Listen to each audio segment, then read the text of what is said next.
لله نحمده ونستعينه ونستغفره ونعوذ بالله من شرور أنفسنا ومن سيئات أعمالنا من يهده الله فلا مضل له ومن يضلل فلا هادي له وأشهد أن لا إله إلا الله وحده لا شريك له وأشهد أن محمدا عبده ورسوله صلى الله تعالى عليه وعلى آله وصحبه وسلم تسليما كثيرا أما بعد فأعوذ بالله من الشيطان الرجيم والذين تدعون من دونه ما يملكون من قطمير إن تدعوهم لا يسمعوا دعاءكم ولو سمعوا ما استجابوا لكم ويوم القيامة يكفرون بشرككم ولا ينبئك مثل خبير। মহান আল্লাহর সমস্ত প্রশংসা যে আল্লাহ রাব্বুল আলামিন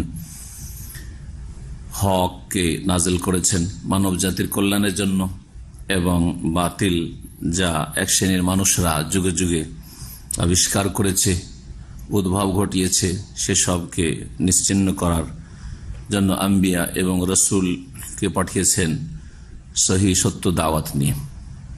আমাদের আজকের আলোচনা মাওলানা মওদুদী রাহিমাহুল্লাহর কিছু কিতাব থেকে যেসব এমন বিষয় রয়েছে যেগুলি কোরআন সুন্নাহ পরিপন্থী, সহি আকীদা বিরোধী, এইরকম বিষয়গুলি নিয়ে আলোচনা করব সতর্ক করার উদ্দেশ্যে, যাতে করে মানুষ বিভ্রান্তির শিকার না হয়, কিছু ভালো খুঁজতে গিয়ে গুমরাহিতে নিমজ্জিত না হয়। আমাদের সামনে আছে তার প্রসিদ্ধ কিতাব রাসায়েল ও মাসাইল। এই রাসায়েল ও মাসাইল কিতাবটি 4 খণ্ডে রয়েছে, এইরকম 4 খণ্ডে রয়েছে। ইনশাআল্লাহ তাআলা এই কিতাবগুলি থেকে সবগুলি কথা না, কিছু কথা আপনাদের সামনে পেশ করব যেগুলি কোরআন এবং সহিহ সুন্নাহ বিরোধী। প্রথম যে বিষয়টি দিয়ে শুরু করব তা হচ্ছে রাসায়েল মাসাইল 3য় খণ্ড 260 পৃষ্ঠা। আমরা তার আসল কিতাব যে উর্দু ভাষায় সেই কিতাব থেকে পড়ে শোনাব। 261 পৃষ্ঠা।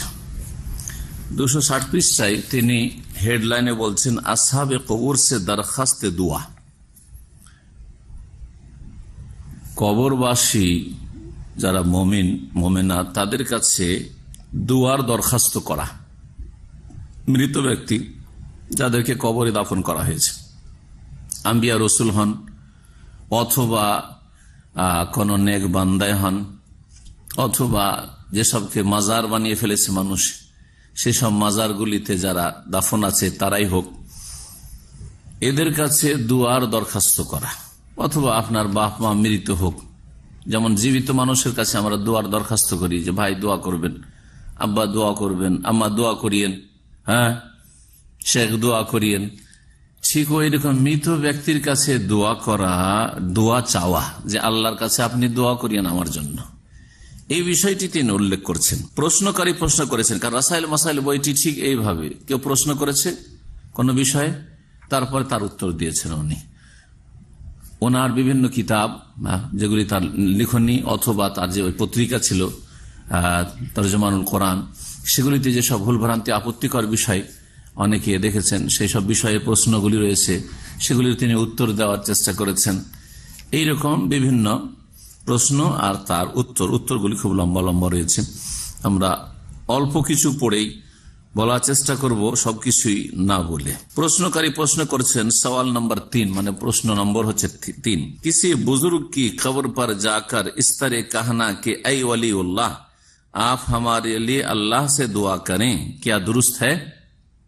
কোন বুজুর্গের কবর কাছে, বুজুর্গ তো বুঝছেন, হ্যাঁ কোন বুজুর্গ, হ্যাঁ বড় মানুষ, সে কবরের কাছে গিয়ে এ কথা বলা যে এই ওয়ালিউল্লাহ, হে আল্লাহর ওলি, আপ হামারে লিয়ে আল্লাহ সে দোয়া করে, আপনি আমাদের জন্য আল্লাহর কাছে দোয়া করুন। क्या दुरुस्त है? এই দরখাস্ত করা, দোয়া চাওয়া মৃত ব্যক্তির কাছে বা কবরে দাফনকৃত ব্যক্তির কাছে দোয়ার দরখাস্ত করা কি ঠিক? উত্তরে তিনি কি বলছেন শোনেন। তিনি না শিরক বলছেন, না বেদাত বলছেন, না নাজায়েজ বলছেন। যদি আপনাকে জিজ্ঞেস করা, একজন সহি আকীদার সাধারণ মানুষকেও জিজ্ঞেস করা হয় তাহলে কি বলবে? বিদআত বলবে বা হারাম বলবে, নাজায়েজ বলবে। হ্যাঁ, সেটা শিরক পর্যন্ত পৌঁছিতে পারে যদি মনে করে যে তাদের ওই রকম ক্ষমতা আছে ইত্যাদি। এমন একটা পর্যায়ে আছে যে শিরক, এটা হচ্ছে শিরকের কাছে পৌঁছে যাওয়া, বড় শিরকের কাছে। কিন্তু নিঃসন্দেহে বিদআত, নিঃসন্দেহে নাজায়েজ, নিঃসন্দেহে হারাম। তিনি কি বলছেন ভালো করে শুনুন। আর এক একটা জুমলা বাক্যের আমি তর্জমা করেছি যাতে করে কেউ না বলতে পারে যে বাংলায় তর্জমা করতে গিয়ে কিছু হেরফের হয়েছে। जवाब बोलছেন उत्तरे किसी बुजुर्ग से अपने हक में दुआए खैर की दरखास्त करना बजाय खुद कोई काबिल एतराज चीज नहीं है। কোনো বুজুর্গ ব্যক্তির কাছে নিজের জন্য দুআয়ে খায়ের করার দরখাস্ত করা আপন জায়গায় কোনো আপত্তিকর বিষয় নয়, কোন আপত্তিকর বিষয় নয়। যেখানে মৃত ব্যক্তির প্রশ্নকারী জীবিত বুজুর্গের কথা জিজ্ঞেস করেনি, মৃত ব্যক্তির, উনি বলছেন যে এই বিষয়টি আপন জায়গায় কোই কাবিল এতেরাজ চিজ नहीं है, কোনো আপত্তিকর বিষয় নয়।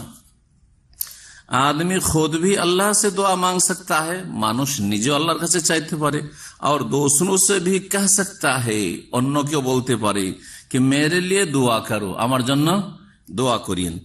लेकिन वफात याफ्ता बुजुर्गों की कब्रों पर जाकर ये दरखास्त पेश करना मामला की नौयत को बिल्कुल ही बदल देता है।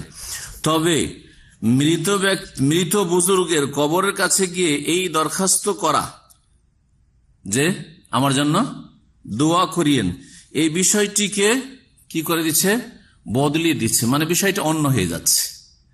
উনি সরাসরি নাজায়েজ বললেন না, হারাম বললেন না, আর সরাসরি জায়েজ বলতে যাচ্ছেন না। কি বলছেন শুনুন। উনি কবর পর ये बात कहने की दो ही सूरतें मुमकिन है, বলছে কবরে গিয়ে, মৃত ব্যক্তির কবরের কাছে গিয়ে যদি এই কথাটি বলে সেটার দুটো অবস্থা হতে পারে, দুটো ধরন হতে পারে। एक ये कि आप अपने दिल में ये चुपके चुपके ऐसा कहें, आप अपने दिल में या चुपके चुपके ऐसा कहें। আপনি গিয়ে আস্তে আস্তে মনে মনে বলছেন, জোরে নাই, চিৎকার করে নাই, আস্তে আস্তে বলছেন, যেটা কবরের বাইরে আওয়াজটা থেকে যাবে। বা মনে মনে বলছেন, যেটা সাধারণত মানুষ এরকম আড়ে থাকলে শুনতে পায় না, মনে মনে থেকে গেল, বা পাশে থাকলে শুনতে পায় না। হয় একেবারে মনে মনে বললেন, আর না হলে আস্তে আস্তে বললেন। যদি এইরকম করে বলেন মনে মনে যে হে ওলিউল্লাহ আমার জন্য দোয়া করি, তো কবরের ভিতরে তো পৌঁছল না আওয়াজ, তাই না? বা মনে মনে বললেন, একেবারে মনে মনে ওলিউল্লাহ আমার জন্য দোয়া করেন। इसके माने ये होंगे, যদি এইরকম করেন আস্তে আস্তে বা মনে মনে করেন, তো এর অর্থ হবে कि आप उन बुजुर्गों की समात की शान में शान वही कुछ समझ रहे हैं जो अल्लाह की है। তাহলে আপনি মনে করছেন যে এই বুজুর্গ আপনার কথা আস্তে বা মনে মনে বলছেন, ওইভাবে শুনছে যেইভাবে আল্লাহ শোনেন। আল্লাহ কিভাবে শোনেন? জোরে বলেন, আস্তে বলেন, মনে রেখে দেন, সবকিছু আল্লাহ জানছেন, অন্তর্যামী তিনি, ঠিক না? তাহলে আল্লাহর মতো করে দিলেন। কোরআনে কারীমের সূরা মুলকের আয়াত তিনি পেশ করছেন যে আল্লাহ শানে যা বলা হয়েছে, আসিররু কাওলাকুম আও ইজহারু বিহি ইন্নাহু আলিমুম বিযাতিস সুদূর, তোমরা তোমাদের কথা আস্তে গোপনে বলো, আও ইজহারু বিহি অথবা প্রকাশ করো, জোরে বা আস্তে বলো। ইন্নাহু আলিমুম বিযাতিস সুদূর, নিশ্চয় আল্লাহ তোমাদের অন্তর্যামী, অন্তরের সবকিছু সম্পর্কে সম্যক জ্ঞানী। তার মানে বলতে চাইছেন যে এটা আল্লাহর কাজ, তাই না? আস্তে আস্তে যদি বলেন। এখন বাকি থাকলো দ্বিতীয় অবস্থা, জোরে জোরে চিৎকার করে বলছেন। दूसरी सूरत ये हो सकती है, দ্বিতীয় অবস্থা, কবর কাছে গিয়ে দোয়ার জন্য দরখাস্ত করছেন कि आप जोर जोर से उन वली उल्लाह को पुकार कर ये बात कहें, চিৎকার করে আওয়াজ করে ওই ওলি উল্লাহকে আপনি বলছেন যে হে ওলি উল্লাহ আমার জন্য দোয়া করেন আল্লাহর কাছে, আমি আপনার কাছে দোয়ার দরখাস্ত করছি। इस सूरत में एतेकाद की खराबी तो लाजिम ना आएगी, বলছি এতে আকীদার কোনো খারাপি হবে না। ইন্না লিল্লাহি ওয়া ইন্না ইলাইহি রাজিউন, এতে আকীদার কোনো খারাপি হবে না। চিৎকার করে গিয়ে কারো কবর কাছে গিয়ে বলেন হে আল্লাহর ওলি আপনি, বা হে আল্লাহর নবী, বা হে অমুক, নবীর কথা বলে না অলি, হ্যাঁ, যে কোনো লোককে। আর যাদেরকে আজকাল অলি মনে করা হচ্ছে, বুঝতেই পারছেন, ওদের কবর সেজদা ছাড়া কাউকে অলি মনে করা হয় না। কবরে যদি ওরস হয়, সেজদা হয়, শিরক বিল্লাহ হয়, তাহলে তাকে অলি মনে করা হচ্ছে। এই কবরগুলি সম্পর্কে মানুষের দুর্বল ইমান বা মূর্খ লোকদের ধারণা যে ওরাই মনে হয় আল্লাহর ওলি। আসল আল্লাহর ওলির খোঁজ খবর রাখেন না অধিকাংশ ভারত, বাংলাদেশ, পাকিস্তানের মুসলিমরা। যাই হোক, যে কোনো মানুষ হোক না কেন, মৃত ব্যক্তির কবর কাছে গিয়ে যদি জোরে জোরে বলেন, তো আরো আবার বলছি ওনার কথা, ইস সুরাত মে এতেকাদ কি খারাপি তো লাজিম নাহি না আয়েগি, এতে আকিদার কোন রকমের খারাপি আবশ্যক না, মানে খারাপ হলো না। আকিদা ঠিক আছে আপনার।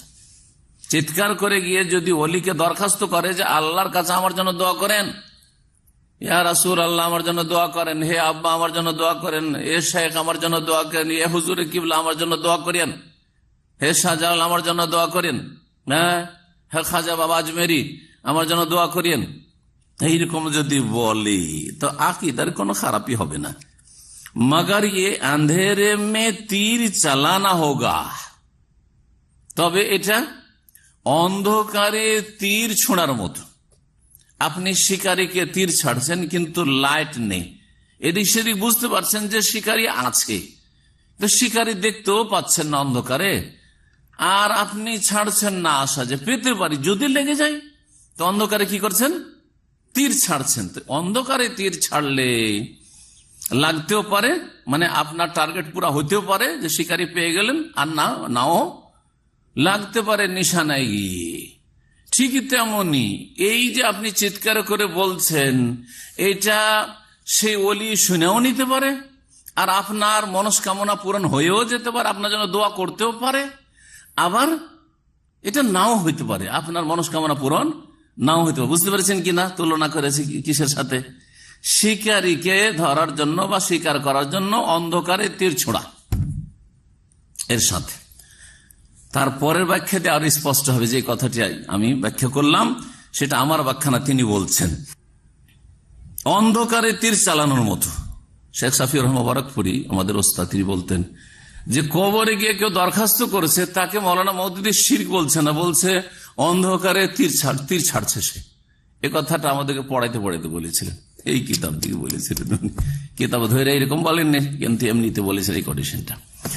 এখন মনে হচ্ছে হো সকতা হে, কেন এইরকম অন্ধকারে তীর ছাড়ার মতো বলছে, হো সকতা হে কি আপ পুকার রহে হো আর ও না শুন রহে হো, হতে পারে যে আপনি ওকে চিৎকার করে ডাকছেন সে ওলিকে, আর সে আপনার কথা শোনে না। এটা হতে পারে, নিশ্চিত না, হতে পারে এটা। তারপরে শোনেন কেন হতে পারে আর নাও হতে পারে।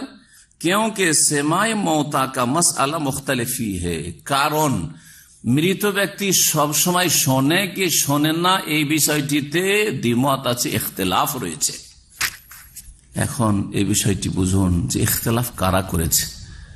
বিদাতিরা ইখতিলাফ করেছে, এবং এই উক্তিটি যারা বলে মৃত ব্যক্তি সব সময় শোনে, এটি বিদাতি কথা।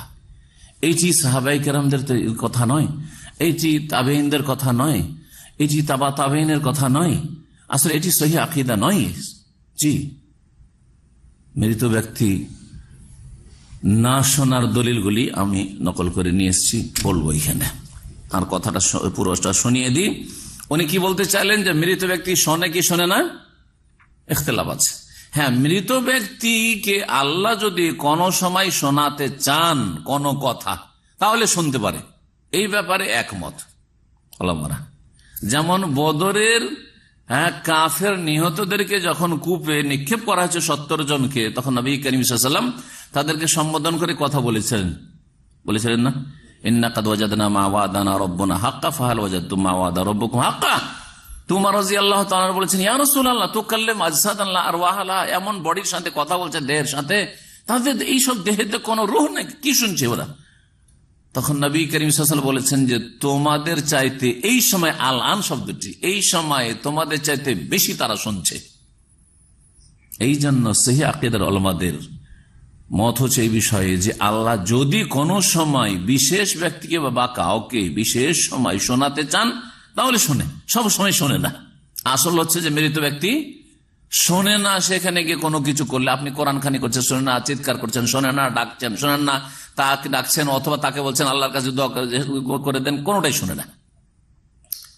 কিন্তু খাস সময় যদি আল্লাহ কখনো শোনাতে চান, এটা কেন তারা বলেছেন? কারণ এই বদরের কাফের মৃতদেহকে সম্বোধন করেছে রাসূলুল্লাহ সাল্লাল্লাহু আলাইহি ওয়াসাল্লাম।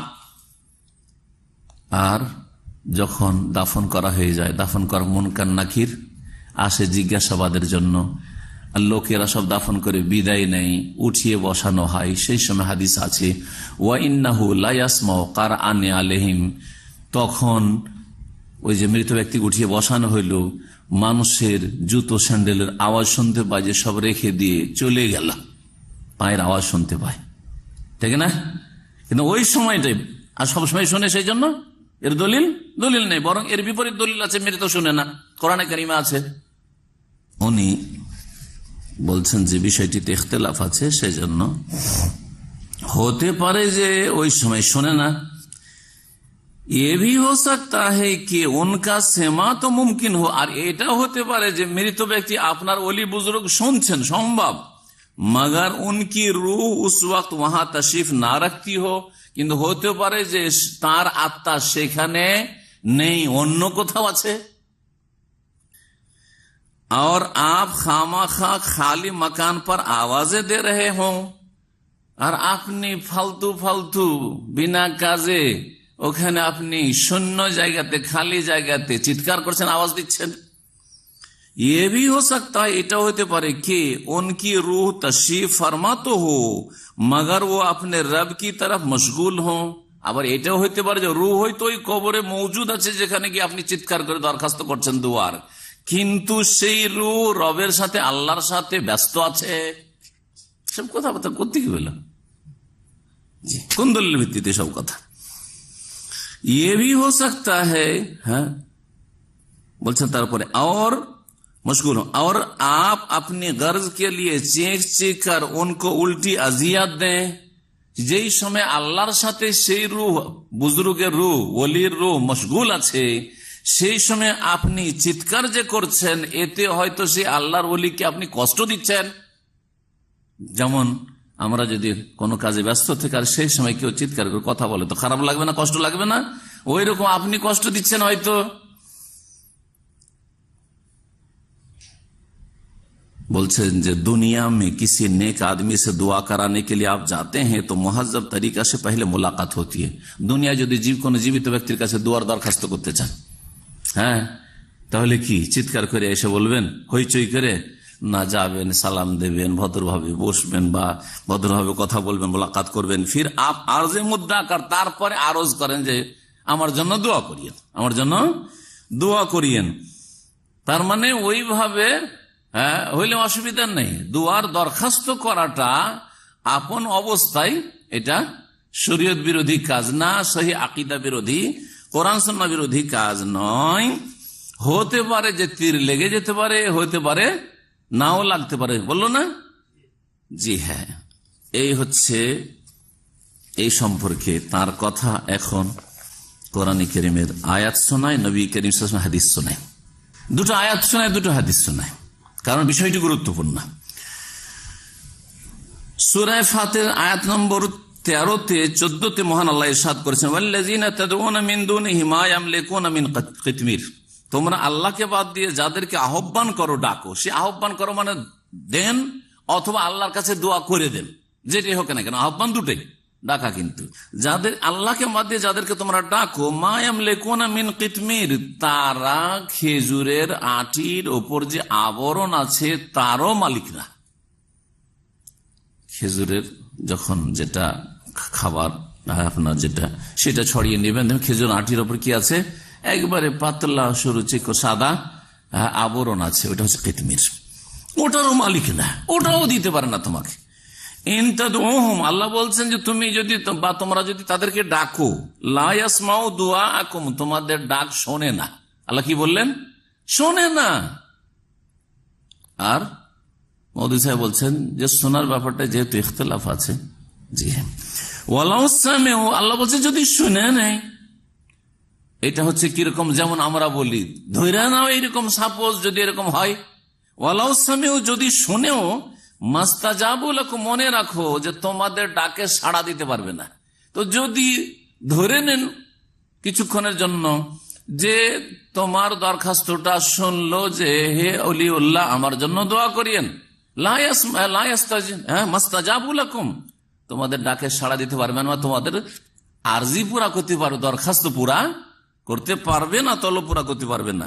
ওয়ায়াউমাল কিয়ামতি ইয়াকফুরুনা বিশিরকিকুম, আর কিয়ামতের দিনে সেই নেক বান্দা, নবী, ওলি, মুমিন বান্দা, মৃত ব্যক্তি যাকে ডাকছো, সে তোমাদের শিরকে অস্বীকার করবে। এই আহ্বানটাকে আল্লাহ কি বললেন?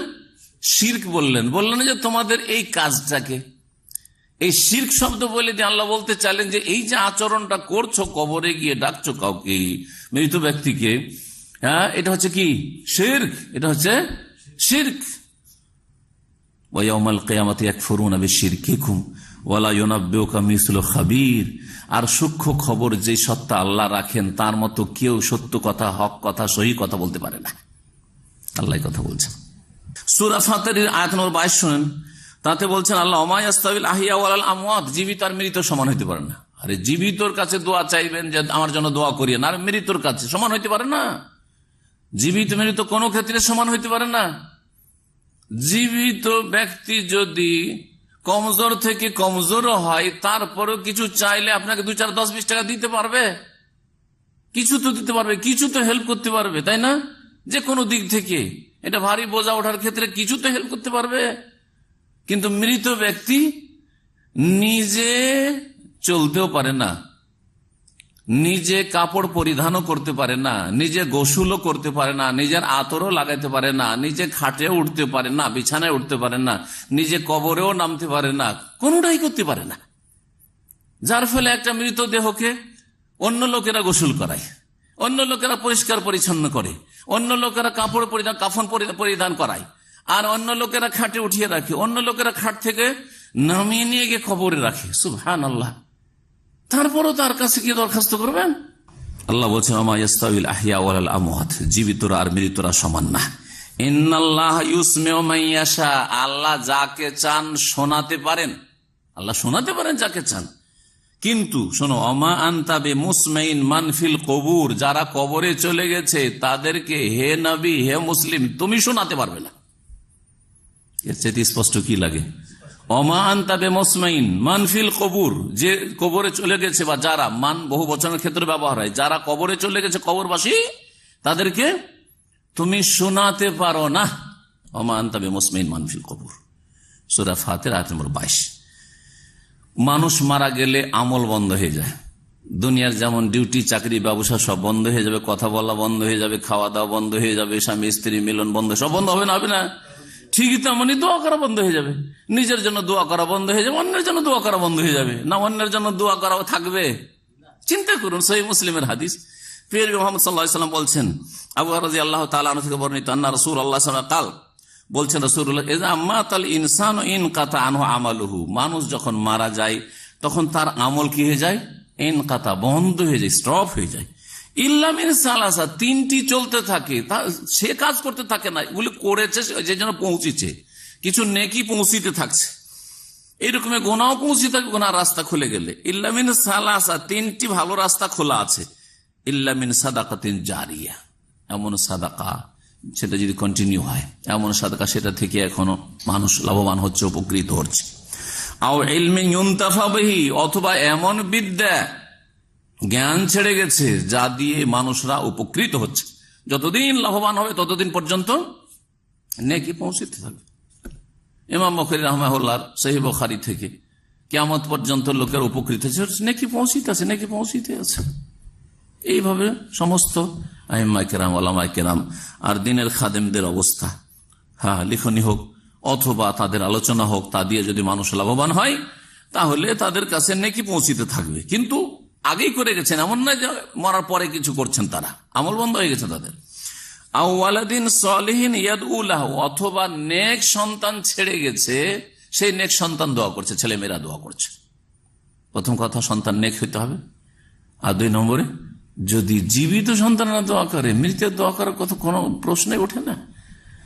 মারা গেছে, আমল বন্ধ হয়ে গেছে, ইনকাতা আমালহু। আরেকটি হাদিস শোনাই, নবী করিম সাল্লাল্লাহু আলাইহি ওয়াসাল্লামের সাহাবীরা, একজন সাহাবী কোনদিন রাসূলুল্লাহ সাল্লাল্লাহু আলাইহি ওয়াসাল্লাম কবর মোবারকের কাছে গিয়ে বলেছেন যে ইয়া রাসূলুল্লাহ উদুলি, আমার জন্য দোয়া করিয়েন, ফাইন্নী ফি মুসিবাতিন, আমি খুব মুসিবতে আছি। বলেছেন, কোন প্রমাণ কেউ দিতে পারবে?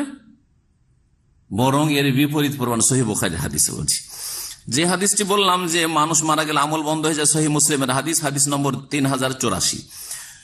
যে হাদিসটি বলতে যাচ্ছি যে রাসূলুল্লাহ সাল্লাল্লাহু আলাইহি ওয়াসাল্লামের তিরোধানের পরে কেউ কবরের কাছে গিয়ে রাসূলুল্লাহ সাল্লাল্লাহু আলাইহি ওয়াসাল্লামের কাছেও দোয়ার দরখাস্ত করেননি, কারণ তারা জানতেন যে তিনি মারা গেছেন, তার কাছে আর দোয়ার দরখাস্তের সুযোগ নেই। এখন তার ছেড়ে যাওয়া দ্বীনের প্রতি আমল করতে হবে। দোয়া কার কাছে চাইতে যেতেন? জীবিতদের কাছে।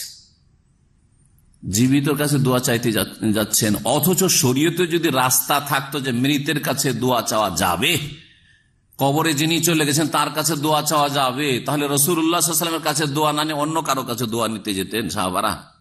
তারা বুঝতেন না কেন জুনিয়রের কাছে দোয়া নিতে, সিনিয়রের কাছে দোয়া পাবো তো, ঠিক কিনা? শোনেন হাদিস, আনাস বিন মালিক রাদিয়াল্লাহু তাআলা আনহু বর্ণিত, বলছে আন্না ওমর ইবনে খাত্তাব রাদিয়াল্লাহু আনহু কানা ইযা কাহাতু, ওমর রাদিয়াল্লাহু তাআলার আমলে যখন বৃষ্টি দেখা দিত, বৃষ্টি হচ্ছে না, ইস্তাসকা বিল আব্বাস ইবনে আব্দুল মুত্তালিব, আব্বাস বিন আব্দুল মুত্তালিব রাসূলুল্লাহ সাল্লাল্লাহু আলাইহি ওয়াসাল্লামের চাচা, আব্দুল মুত্তালিবের ছেলে, যিনি মুসলিম ছিলেন, তার কাছে ইস্তিসকার জন্য দোয়া চাইতেন যে আল্লাহর কাছে বৃষ্টির দোয়া করে দেন, আমাদের জন্য দোয়া করে দেন। দোয়া কার কাছে চাইতে যেতেন? আব্বাস রাদিয়াল্লাহু তাআলার কাছে, যেহেতু তিনি জীবিত। আর বলতেন ফাকাল, আর বলতেন আল্লাহুম্মা ইন্না নাকুন্না নাতাওয়াসসালু ইলাইকা বিনাবিয়িনা ফাতাসকিনা, হে আল্লাহ, তোমার সান্নিধ্য লাভ করতাম আমরা আমাদের নবীর মাধ্যমে, তখন ফাতাসকিনা, আমাদেরকে আপনি পানি দিতেন, বৃষ্টি দিতেন নবী সাল্লাল্লাহু আলাইহি ওয়াসাল্লামের জীবদ্দশায়। এখন নবী যেহেতু আমাদের বিচে নন, সেজন্য ইন্না নাতাওয়াসসালু ইলাইকা বিআম্মি নাবিয়িনা, এখন আমাদের নবীর চাচার মাধ্যমে সান্নিধ্য লাভ করছি। তাওয়াসসুল মানে করবা, তোমার নৈকট্য লাভ করছি, অর্থাৎ তোমার নবীর চাচার কাছে দুয়ার দরখাস্ত করছি। ফাসকেনা, সুতরাং আমাদেরকে কি দেন? বৃষ্টি দান করুন। কালা ফায়ুস কাউন, তখন বৃষ্টি হইতো, তখন বৃষ্টি হইতো। কেন সাহাবায়ে কেরামগণ কেউ এই মাসলা জানলেন না যেটা মাওলানা মওদুদী জানলেন? যে মৃত ব্যক্তির কাছে চাওয়াটা আপন অবস্থা যদি এরকম হয়, তো এটা এমন আকীদায় এতে কোনো খারাপই আসে না। যখন আকীদায় খারাপই আসে না, সাহাবীরা একবারও, তাও রাসূলুল্লাহ ওলিও না, রাসূলুল্লাহ সাল্লাল্লাহু আলাইহি ওয়াসাল্লামের কাছে গিয়ে দরখাস্ত করলেন, ইয়া রাসূলুল্লাহ উদু লানা, আমাদের জন্য দোয়া করেন, আমাদের এই সমস্যা। সেই সময় কত সমস্যা এসেছে, কত না সমস্যা, মদিনার উপর হামলা হয়েছে, মক্কায় হয়েছে, আরো কত অত্যাচার হয়েছে, আর কত রকমের আপদ বিপদ এসছে। কখনো রাসূলুল্লাহ সাল্লাল্লাহু আলাইহি ওয়াসাল্লামের কাছে কবরের কাছে গিয়ে দরখাস্ত করেন নাই। বুঝলেন তাহলে যে আকীদার ইখতিলাফ, আমাদের সাথে যে দূরত্ব জামাত ইসলামীর এবং দ্বিমত মাওলানা মওদুদীর, যিনি জামাত ইসলামীর প্রতিষ্ঠাতা, আর মাওলানা মওদুদী এই জামাত ইসলামীর আদর্শ, জি হ্যাঁ, তার সাথে আমাদের শুধু ফিকহি মাসলা মাসাইলে ইখতিলাফ নেই, বরং আকীদাতে ইখতিলাফ রয়েছে, মানহাজে ইখতিলাফ রয়েছে। ইনশাআল্লাহ তাআলা এই বিষয়গুলি একটা আলোচনাতে সবার জন্য আমি বলবো, যারা বেশি লম্বা এসব শুনতে না পারবে তারা ওইটা শুনে নেবে যে এই সমস্যাগুলি আছে, আর বাকি এগুলো অতিরিক্ত যদি জানতে হয় তো এই কিতাব খুলে খুলে যখন বলেছি বা বলছি, ওগুলো থেকে আপনারা তার সত্যতা যাচাই করে নেবেন এবং দেখে নেবেন, শুনে নেবেন। দ্বিতীয় যে বিষয়টি আজকে আলোচনা করব সেটা হচ্ছে মাওলানা মওদুদী রাহিমাহুল্লাহ তার রাসায়েল মাসাইল 4th খণ্ড 132 পৃষ্ঠায় রাসূলুল্লাহ সাল্লাল্লাহু আলাইহি ওয়াসাল্লামকে কেউ যদি গালমন্দ করে, রাসূলুল্লাহ সাল্লাল্লাহু আলাইহি ওয়াসাল্লামের কেউ মানহানি করে, তার সম্পর্কে কি বলেছেন এই বিষয়টি শুনুন, যেটা আহলে সুন্নাত ওয়াল জামাতের আকীদা এবং মতের পথের খেলাফ। বলছেন এতে मौलाना मौदूदी रसाइल मसाइल 4th खंड 132 पृष्ठा, इस्लामी रियासत में शातिम रसूल सल्लल्लाहु अलैहि वसल्लम जिम्मी की हैसियत বলছে ইসলামিক স্টেটে মানে মুসলিম দেশে, ইসলামিক দেশে রাসূলুল্লাহ সাল্লাল্লাহু আলাইহি ওয়াসাল্লামকে যদি কোনো অমুসলিম সেখানকার জিম্মি মানে সেখানকার নাগরিক, অমুসলিম নাগরিক, যেমন পাকিস্তানের অমুসলিম নাগরিক অথবা বাংলাদেশের অমুসলিম নাগরিক, যে দেশে অমুসলিম নাগরিক আছে কিন্তু মুসলিম দেশ সেটা, সেই দেশের নাগরিক যদি, মুসলিম দেশের নাগরিক অমুসলিম যদি গাল দেই রাসূলুল্লাহ সাল্লাল্লাহু আলাইহি ওয়াসাল্লামকে, তাহলে তার বিধান কি?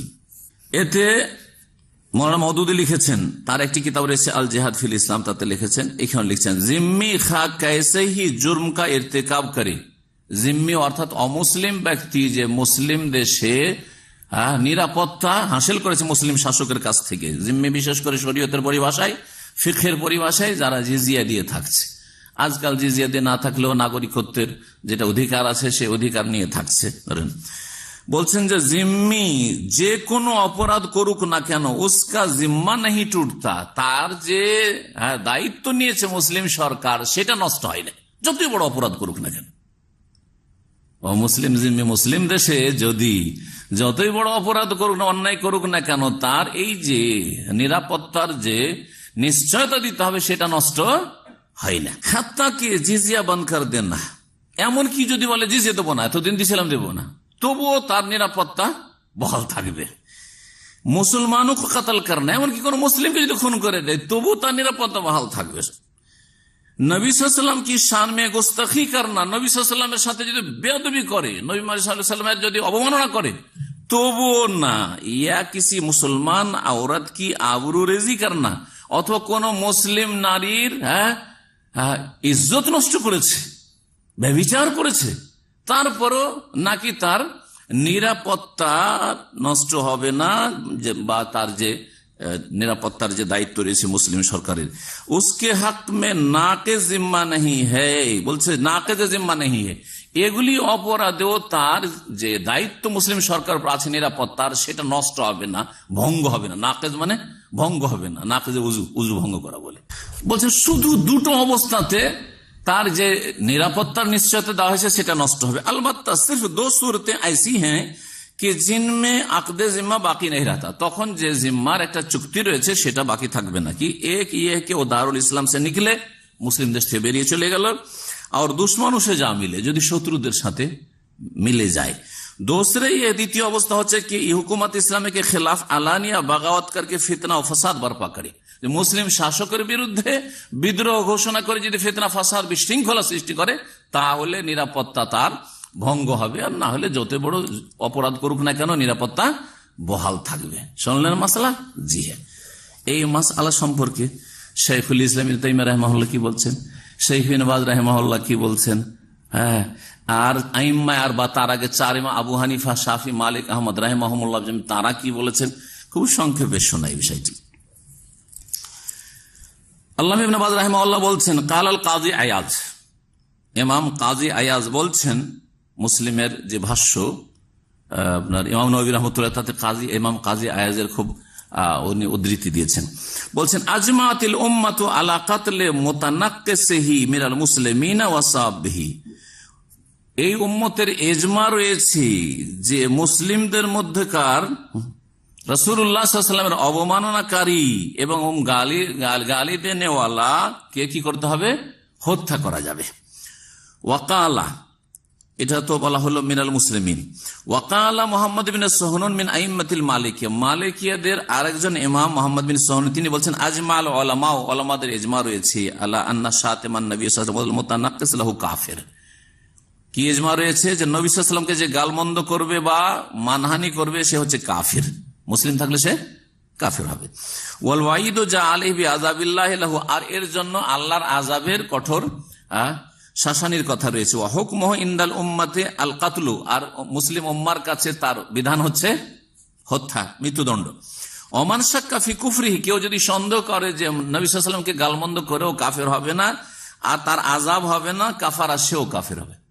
নবী সাল্লাল্লাহু আলাইহি ওয়াসাল্লামকে গালমন্দ করেছে, মানহানি করেছে, আর তাকে যদি কেউ মুসলিম মনে করে তাহলে সেও মুসলিম থাকবে না, এর উপর ইজমা রয়েছে। ইনতাহা। দুই ইমামের উক্তি হলো। এখন ইমাম ইবনে তাইমিয়া রাহিমাহুল্লাহর কথা শুনে কালা শাইখুল ইসলাম ইবনে তাইমিয়া রাহিমাহুল্লাহ আবুল আব্বাস ইবনে তাইমিয়া রাহিমাহুল্লাহ বলছেন ওয়াকাদ রাত্তাবতুহু আলা আরবা'i মাসাইল। ইমাম ইবনে তাইমিয়া রাহিমাহুল্লাহর একটি কিতাবই আছে, তার কিতাবের নাম হচ্ছে আস-সারিমুল মাসলুল আলা শাতিমির রাসূল। নাঙ্গা তরবারি, নাঙ্গা তরবারি বুঝেন তো, মানে খোলা তরবারি, খোলা তরবারি আলা শাতিমির রাসূল, রাসূলুল্লাহ সাল্লাল্লাহু আলাইহি ওয়াসাল্লামকে গালমন্দকারীর উপর কিতাবের নাম। ওতে বিস্তারিত আলোচনা করেছেন। তো 4টি অধ্যায় নিয়েছেন, 4টি মাসালা বলছেন উনি। বলছেন যে ওয়াকাদ রাত্তাবতুহু আলা আরবা'i মাসাইল, এই কিতাবটিকে আমি বিন্যস্ত করেছি 4টি বিষয়ের উপর। আল মাসআলাতুল, প্রথম বিষয় হচ্ছে এই বিষয়ে যে আন্নাসাবা ইউকতালু সাওয়াউন কানা মুসলিমান আও কাফিরান, যে গালমন্দ করবে রাসূলুল্লাহ সাল্লাল্লাহু আলাইহি ওয়াসাল্লাম তাকে কি করা হবে, মৃত্যুদণ্ড দেওয়া হবে, সে মুসলিম হোক আর কাফের হোক, সে জিম্মি হোক। মুসলিম হইল মৃত্যুদণ্ড তার শাস্তি, আর কাফের হলো মৃত্যুদণ্ড তার শাস্তি। মুসলিম দেশে মুসলিম শাসক বাস্তবায়ন করবে, জনগণ না। আল মাসআলাতুস সানিয়া, দ্বিতীয় বিষয় হচ্ছে ফি আন্নাহু ইয়াতাআয়্যানু কাতলুহু ওয়া ইন কানা জিম্মিয়ান, তাকে অবশ্যই খুন করতে হবে, মৃত্যুদণ্ড দিতে হবে যদিও সে জিম্মি হোক। মানে আমি জিজিয়া করে দিয়ে আমি তো নিরাপত্তা হাসিল করেছি, আমি তো এদেশের নাগরিকত্ব হাসিল করেছি, আমি এখানে তো নিশ্চয়তা পেয়েছি আমার জানমালের সুরক্ষার, কিন্তু তুমি তোমার রক্তকে হালাল করেছো রাসূলুল্লাহ সাল্লাল্লাহু আলাইহি ওয়াসাল্লামকে গাল দিয়ে বা তার অবমাননা করে। ওয়াইন কানা জিমিয়ান ফালা ইয়াজুজুল মান্নু আলাইহি ওয়ালা মুফাদাতু, সুতরাং তার উপর অনুগ্রহ করে ক্ষমা করা জায়েজ নয়, অথবা তার কাছ থেকে মুক্তিপণ, যে তোর কাছ থেকে এত টাকা নিয়ে এলাম, তোর এত টাকা কি করা হলো, ফাইন করা হলো, আর তোকে মাফ করে দেওয়া হলো, জরিমানা করা হলো, সেটাও জায়েজ নয়। আস-সারিমুল মাসলুল আলা শাতিমির রাসূল কিতাবে তিনি বলছেন। ইবনে তাইমিয়া রাহিমাহুল্লাহ আরো বলছেন, উলামা কেরামদের উক্তিগুলি নকল করার পরে এই বিষয়ে বাদান মা নাকালা আকওয়াল উলামা ফি শাতিমির রাসূল ওয়া মুতানাক্কিসি কিতাবি আস-সারিমুল মাসলুল আলা শাতিমির রাসূল ওয়া তাহরিরুল কওল ফিহি, সার কথা, মুদ্দা কথা হচ্ছে এই যে আন্নাসাব বা ইন কানা মুসলিমান, যদি গালমন্দকারী রাসূলুল্লাহ সাল্লাল্লাহু আলাইহি ওয়াসাল্লামকে মুসলিম হয়, আন্নাহু ইয়াকফুরু, সে কাফের হয়ে যাবে, ওয়ায়ুকতালু বিগাইরি খিলাফিন, কোন দ্বিমত নাই, তাকে মৃত্যুদণ্ড দেওয়া হবে। ওয়া হুয়া মাযহাবুল আইম্মাতুল আরবা ওয়া গায়রুহুম, এটি হচ্ছে 4 মাযহাবের ইমামদের মত। ওয়া ক্বালা ইবনে হাম্বল, ইমাম আহমদ বিন হাম্বল বলেছেন, সামি'তু আবা আব্দুল্লাহ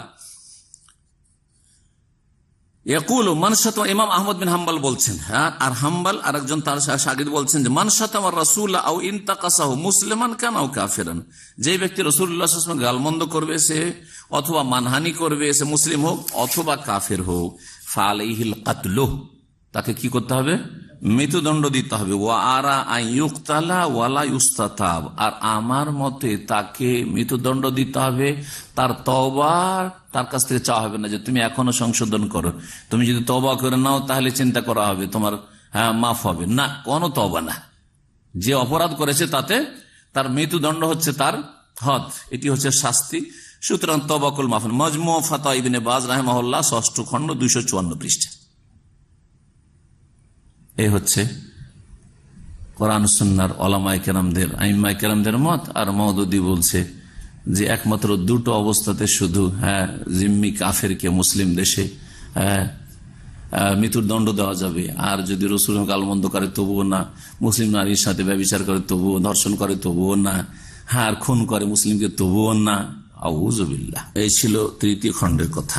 এখন রাসাইল ও মাসাইল 2য় খণ্ডতে কয়েকটি বিষয় রয়েছে, তার মধ্যে পৃষ্ঠা হচ্ছে 35, পৃষ্ঠা নম্বর হচ্ছে 35, 2য় খণ্ড। ওতে কি আছে, ওতে সহিহ বুখারীর হাদিসকে অস্বীকার, মানা যাবে না। বলছেন কি যে যারা দাবি করে যে বুখারীর সব হাদিস সহিহ, সেটা আমি মানি না। আশ্চর্য, শুনেন তার ভাষায় बोलते इसलिए ये दावा करना कि सही, ये दावा करना सही नहीं कि बुखारी में जितनी अहादीस दर्ज हैं उनके मज़ामिन भी जूं का तू बेला तनकीद कबूल कर लेना चाहिए। বলছেন যে এই দাবি করা ঠিক নয় যে বুখারীতে যত হাদিস সংকলিত হয়েছে সবগুলির বিষয়বস্তু যেভাবে এসেছে সেটা বিনা কোনো আপত্তিতে কবুল করতে হবে, এটা এই দাবিটা সহি নাহি, সহি নয়। তার কাছে বুখারী সব হাদিস নেওয়া যাবে না। তাহলে কি করতে হবে? গত সপ্তাহের যে কিতাবগুলো থেকে উদ্ধৃতি দিয়েছিলাম তাতে বলেছিলাম যে সহি মুহাদ্দিসরা যে মাপকাঠি বলেছে তাছাড়াও তার কাছে একটা জক আছে, যার পাণ্ডিত্য হয়ে যাবে সে অন্য একটা তার দক্ষতা আছে, জক স্বাদ, সেটা দিয়ে সে পরীক্ষা নিরীক্ষা করবে। ওই সুফিদের মতো, সুফিদের যেমন স্বপ্নের মাধ্যমে ইলহামের মাধ্যমে মেলা তরিকাতে সহি জয়ীফ জানার ব্যবস্থা আছে, তেমন এর কাছে নিজের স্বাদ দিয়ে, স্বাদটা হচ্ছে কুপ্রবৃত্তি। জি হ্যাঁ, স্বাদটা যেটা বলতে চাইছে তিনি তো স্বীকার করবেন না বা তার লোকেরা, কিন্তু সেটা হচ্ছে খেয়াল খুশি, যেটা আমাকে মনের মতো লাগলো সেটাকে সহি বলে দিলাম, এই যেটা মনের উল্টো লাগছে আমার যুক্তির খেলাফ লাগছে সেটাকে এই ঠিক নয়, এটা যদিও সনদ সহি বলে দিলাম। এটি তো ইত্তেবাউল হাওয়া, কুপ্রবৃত্তির অনুসরণ। বলছেন इस सिलसिले में ये बात भी जान लेने की है, এই ব্যাপারে এটাও জেনে নেওয়া উচিত कि किसी रिवायत के सनदन सही होने से ये लाजिम नहीं आता, কোনো হাদিসের সনদের দিক থেকে বিশুদ্ধ সহি হওয়াতে এটা জরুরি হয় না कि उसका नफ्स मजमून भी हर लिहाज से सही और जो का तू काबिल कबूल हो। যে হাদিসের সনদ সহি হইলে যে তার বিষয়বস্তুটা ওইভাবেই সহি হবে বা গ্রহণযোগ্য হবে না, এটা আবশ্যক নাই, এটা আবশ্যক নাই। এই ছিল তার এই কথা। আর তারপরে আরো এই বিষয়টি কয়েক জায়গায় তিনি বলেছেন, যেটা প্রথম খণ্ডে আছে এই হাদিসের সহি জয়ীফের বিষয়টি। এখানে আর একটি বিষয় আছে, যেটা বিষয় যেহেতু ভিন্ন সেই জন্য পরে ওটাতে আবার ফিরে আসি না। সহি হাদিসকে রিজেক্ট করা, প্রথম খণ্ড রাসাইল ও মাসাইল 176 পৃষ্ঠা এবং 184-85, 176, 184-85 দেখি আমরা এখন। 176 पृष्ठाয় বলছেন मौलाना मौदूदी, आइमा मुस्ताहिदीन ने जो कुछ फरमाया वो बिल्कुल सही है और मैं भी उसका कायल हूँ, लेकिन मैंने जो कुछ लिखा है उसका मतलब ये है कि बसा औक़ात सही इस्नाद हदीस मतन के एतबार से कमजोर पहलू रखती है। বলছে आइमा मुस्ताहिदीनরা যা কিছু লিখেছেন ঠিক, और আমিও বলছি সেটা, লেকিন কিন্তু मैंने जो कुछ लिखा है, যা আমি লিখেছি যে হাদিস সবটা সহি বুখারী বা সহি হইলে সনদ সহি হইলে নেওয়া যাবে না, যে লিখেছি কেন বলছে যে বাসা औक़ात सही इस्नाद हदीस मतन के एतबार से कमजोर पहलू रखती है, কখনো কখনো সনদের দিক থেকে সহি হাদিস মতনের দিক থেকে, মানে যে বিষয়বস্তুটা হাদিস আছে ওর দিক থেকে দুর্বল, তাতে দুর্বল দিক আছে। और किताब सुन्नत से जो दूसरी मालूमात हमको हासिल हुई है, कुरान सुन्नत থেকে অন্য যে নলেজগুলি হাসিল হয়েছে उनके साथ उनका उसका मतन मुताबिकत नहीं रखता। এতে দেখা যাচ্ছে যেই সহি সনদের হাদিসটা রয়েছে অন্যান্য যে নলেজটা আমরা হাসিল করেছি কোরআন সুন্নাহ থেকে, সেই নলেজটার সাথে সাংঘর্ষিক হয়ে যাচ্ছে, একরকম হচ্ছে না, এরকম হয়ে যায়। এইরকম যদি অবস্থা হয়ে যায়, উনি একটা কাল্পনিক অবস্থা তৈরি করছেন যে কোরআন সুন্নাহ আমাদের কাছে অলরেডি নলেজ আছে একটা, আর একটা হাদিস সহি সনদ আসলো, সেই সনদের থেকে বর্ণিত যে হাদিসটা আছে সে তার বিষয়বস্তুটা আমাদের যে নলেজগুলি আছে তার সাথে কি সাংঘর্ষিক, সামঞ্জস্যশীল নয়। এইরকম যদি হয়ে যায় তো ऐसे हालत में नागुजीर हो जाता है, এইরকম অবস্থায় আমাদের জন্য আমরা নিরুপায় হয়ে যাই যে দুটোর একটা করতে হবে। কি করতে হবে? ইয়া উস হাদিস কি তাবিল কি যায়, ওই হাদিসের অন্য কোনো ব্যাখ্যা করতে হবে, তাবিল অপব্যাখ্যা বা দূরের ব্যাখ্যা, অন্য কোনো ব্যাখ্যা করতে হবে। আর ইয়া উসে রদ কিয়া যায়, অথবা হাদিসে কি করতে হবে? রিজেক্ট, রদ করে দিতে হবে। ওনার কাছে কিছু জানা আছে, সেটার সাথে মিলছে না কথা সহি হাদিসের, সেজন্য সহি হাদিসের বিষয়বস্তুটাকে কি করতে হবে? রদ করে দিতে হবে, রিজেক্ট করে দিতে হবে। এই বলছেন তিনি। শেখ তৌসিফুর রহমান সাহেবের কিতাব উনি লিখে রেখেছেন যে উসকি মিসাল তো পেশ করে, ঠিক আছে, যে কাল্পনিক আপনি একটা থিওরি পেশ করলেন যে এইরকম যদি হয় যে আমাদের কাছে আগের নলেজ আছে কোরআন সুন্নাহর, আর একটা সহি সনদের হাদিস আসলো, তাতে যে বিষয়বস্তুটি বর্ণিত হয়েছে সেটা সাংঘর্ষিক আমাদের আগের যে কোরআন সুন্নাহ ভিত্তিক যে নলেজ আছে তার সাথে, তখন আমাদের তার কোনো উপায় নেই, হয় হাদিসটার অন্য কোনো ব্যাখ্যা করতে হবে যে সহি সনদ হাদিস, আর না হলে সেটাকে কি করতে হবে? ছুঁড়ে ফেলতে হবে, রদ করে দিতে হবে। এর একটা দৃষ্টান্ত তো দেবেন যে এই হাদিসটা সহি সনদের, আর আমাদের কাছে কোরআন সুন্নাহর নলেজটা এইরকম আছে যেটা তার বিরোধী। সুতরাং কোরআন সুন্নাহর এই স্বীকৃত নলেজটাকে ঠিক রাখার জন্য এই সহি সনদে বর্ণিত হাদিসের বিষয়বস্তুকে আমরা এখানে রদ করছি। দেখান এরকম কিছু না, কল্পনার জগতে শুধু নিজেও উদ্ভ্রান্ত হয়ে ঘুরে বেড়াবেন আর নিজের জাতিকে, দলের লোককে গুমরা করবেন, ওইভাবে উদ্ভ্রান্ত হয়ে ঘুরে বেড়াবে। ফিতুকিয়ানিহিম আমাহুন, আল্লাহ কোরআনে বলেছেন, উদ্ভ্রান্ত হয়ে যারা ঘুরে বেড়ায় তাদেরকে। আল্লাহ মুস্তান। আরো বলছেন 184 পৃষ্ঠায় দেখেন আর 85 পৃষ্ঠায়, असल वाक़या यह है कि कोई रिवायत जो रसूलुल्लाह सल्लल्लाहु अलैहि वसल्लम की तरफ मंसूब हो उसकी निस्बत का सही और वो मोतबर होना बजाय खुद जेर बहस होता है। বলছে যে আসল বিষয় হচ্ছে, আসল ফ্যাক্ট, ওয়াকিয়া মানে ফ্যাক্ট হচ্ছে যে কি, যে কোই রেওয়ায়াত, কোন বর্ণনা যদি রাসূলুল্লাহ সাল্লাল্লাহু আলাইহি ওয়াসাল্লামের সাথে সম্পৃক্ত করা হয়, যে রাসূল বলেছেন, उसकी निस्बत का सही और मोतबर होना, সেটা এই যে নবী সাল্লাল্লাহু আলাইহি ওয়াসাল্লাম বলেছেন, করেছেন, এই সম্পৃক্ততা সহি এবং গ্রহণযোগ্য, বজায় খুদ জেরে বাহাস হতা হয়, এটাই হচ্ছে একটি গবেষণার বিষয়, गवेषणा दावी रखे। आपके नजदीक हर उस रिवायत को हदीस रसूल मान लेना जरूरी है जिसे मुहद्दिसिन सनद के एतबार से सही करार दे। বলতে চাইছে বিরোধীকে, যারা আপত্তি তুলেছে তার এই সব মন্তব্যের ওপর, যে আপনার কাছে ওই সমস্ত হাদিস যেটা মুহাদ্দিসিনদের কাছে সনদের দিক থেকে সহি, মুহাদ্দিসিন কি বলেছেন, মুহাদ্দিসিন সনদ के एतबार से सही करार दें, মুহাদ্দিসিনরা সহি বলেছেন, সেটা কি করতে হবে, उस रिवायत को हदीस रसूल मान लेना जरूरी है। এটা সালাফি ওলামারা বলছেন।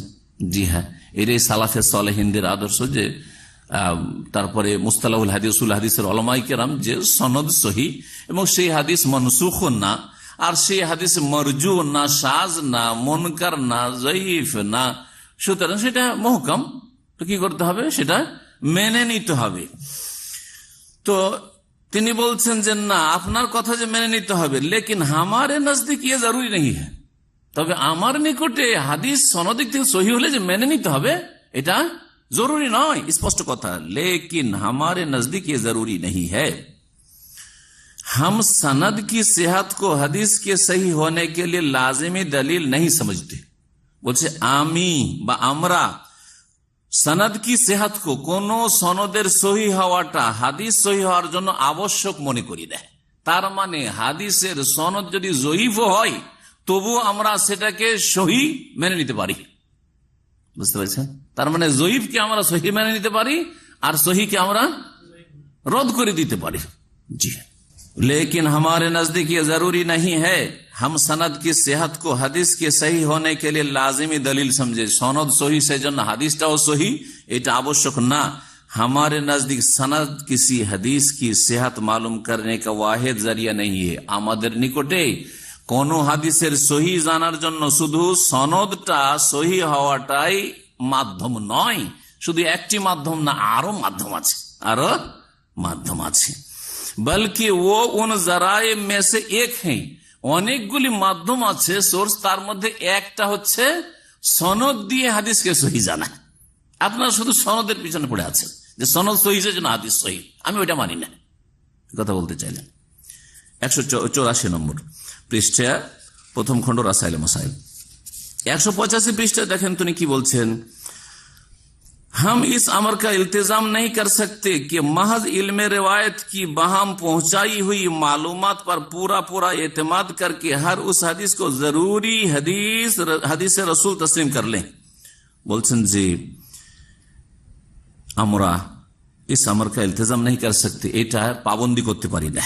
কি পাবন্দি করতে পারি না? कि महज इल्म रिवायत की बहम पहुंचाई हुई मालूमात, इल्म रिवायत মানে সনদের যে ইলম, হ্যাঁ, হাদিসের যে জ্ঞান, উসুল হাদিসের যে সহি জয়ীফের যে কায়দা কানুনগুলি, এগুলির ভিত্তিতে पूरा एतमाद करके, पूरा निर्भर करे এসবের ওপর, हर उस हदीस को जरूरी हदीस रसूल तस्लीम कर लें, যে সহি বলেছে সেই জন্য সেটা হাদিস রসুল বলে মেনে নেব, এটার পাবন্দি করতে পারি না। जिसे उस इल्म के रूह से सही करार दिया हो, এই উসুলে হাদিসের কায়দা কানুনে যে ইলম রয়েছে তাতে সহি বলা হয়েছে, সেই জন্য আমরা পাবন্দ সেটাকে সহি মানতেন না। आप हमारी इस राय से इत्तेफाक ना करें, হতে পারে যে আমার এই মতের সাথে আপনারা একমত না হন বা হবেন না হয়তো, जिस तरह हम आपकी इस राय से इत्तेफाक नहीं करते, যেমন আপনাদের মতের সাথে আমি একমত নই। বুঝা গেছে? যেমন আপনারা মত পোষণ করছেন যে সনদ সহি হইলে হাদিস সহি, আমি ওর বিপরীত মত রাখি, আপনাদের মতের সাথে একমত নয়, যেমন আপনারা আমার মতের সাথে একমত নয়। দাড়ি সম্পর্কে শোনা মৌলানা মওদুদের কয়েকটা স্তর গেছে। একসময় ক্লিন শেভ, আর মনে হয় কি এই কিতাবটা ওই যুগে লেখা হয়েছে, অথবা ক্লিন শেভ থেকে ওই শিয়া মার্কা দাড়ি যখন রাখা শুরু করেছে খচখচিয়া, সেই যুগে মনে হয় এই কিতাব রাসাইল মাসাইল লিখেছে। কারণ তিনি যে কিছু কিছু ফোকাহারা, যেমন হানাফি ফাকিরা, হানাফি আলেমরা বলে এক মুষ্টি বলে, এই এক মুষ্টিও মানতে রাজি না। এমনকি এমন এমন কথা বলেছেন উনি দাড়ি সম্পর্কে, যে দাড়ি শেখ তৌসিফ লিখে রেখেছেন দাড়ি বিদাত, দাড়ি কি রাখা কি বিদাত। যে তার কথা থেকে ওইটি বোঝা যায়, দাড়ি যেন পাবন্দ করা। দাড়িকে উনি সুন্নাত পন্থা বলতে চাননি, দাড়িকে আরবদের আদাত মানে ট্রেডিশন বলে দিচ্ছেন। যেমন মিশরের গুমরাহদের ফতোয়া শুনেছিলাম, মওদুদি এরকম কথা বলবে, এটা কল্পনাতে ছিল না। মিশরের দুটো দল আছে গুমরাহ। একটা দল আছে যারা বলে দাড়িটা হচ্ছে হাজি আদাতুল আরব, এটা হচ্ছে আরবদের ট্রেডিশন, এটা ইসলামের। যেমন ট্রেডিশন হচ্ছে পাগড়ি, ট্রেডিশন হচ্ছে জুব্বা পরা, ট্রেডিশন হচ্ছে এইরকম আরবদের রুমাল, এক যুগে পাগড়ি পড়তে এখন রুমাল, ওই রকমই দাড়িটা ট্রেডিশন। তো ট্রেডিশন বলবেন যে অফুল লোহা ট্রেডিশন, আর বাড়াইতে বলবেন নাকি রাসূল সাল্লাল্লাহু আলাইহি ওয়াসাল্লাম। যদি আরবরা এমনি রাখতো, যেমন নবী করিম সাল্লাল্লাহু আলাইহি ওয়াসাল্লাম বড় চুল রেখেছেন, সেটা ইবাদতগত সুন্নত নাই। তারপরে যদি নবী সাল্লাল্লাহু আলাইহি ওয়াসাল্লামের এরকম চুল ছিল সেজন্য কেউ রাখে, তো আশা করি তার নিয়তের উপরে সওয়াব পাবে, কিন্তু সেটাকে সুন্নাহ বলবো না। কারণ সাহাবায়ে কেরামরা বা নবী করিম সাল্লাল্লাহু আলাইহি ওয়াসাল্লামের এমন কোন উক্তি নেই যে তোমরা এরকম করে বড় চুল রাখো, যেটাকে আমাদের সে লোকেরা বাবরি চুল বলে বা কি চুল বলে, সুন্নতি চুল বলে। কিন্তু দাড়ির ব্যাপারে তো 3 রকম দলিল আছে। নবী সাল্লাল্লাহু আলাইহি ওয়াসাল্লাম নিজে দাড়ি রেখেছেন, প্রত্যেক সাহাবী, এমন কোন সাহাবীর প্রমাণ নেই যে একজন সাহাবী দাড়ি মুন্ডন করতেন বা রাখতেন না, কোন হাদিস আছে? নেই। দাড়ি সকলে রেখেছেন, সকল আম্বিয়াদের দাড়ি ছিল। হারুন আলাইহিস সালাম দাড়ি ছিল, কোরআনে কারিমে রয়েছে। জি হ্যাঁ, ইয়াবনা উম্মা লা তাখুয বিলিহিয়াতি ওয়ালা বিরাসি। মুসা আলাইহিস সালাম যখন দাড়িটা ধরেছিলেন, হে আমার মায়ের সন্তান, তুমি আমার দাড়ি ধরিও না, আমার মাথার চুল ধরিও না। লাহিয়া আম্বিয়া রাসূলুল্লাহর সুন্নাত, সমস্ত প্রাচীন সুন্নাত দাড়ি রাখা।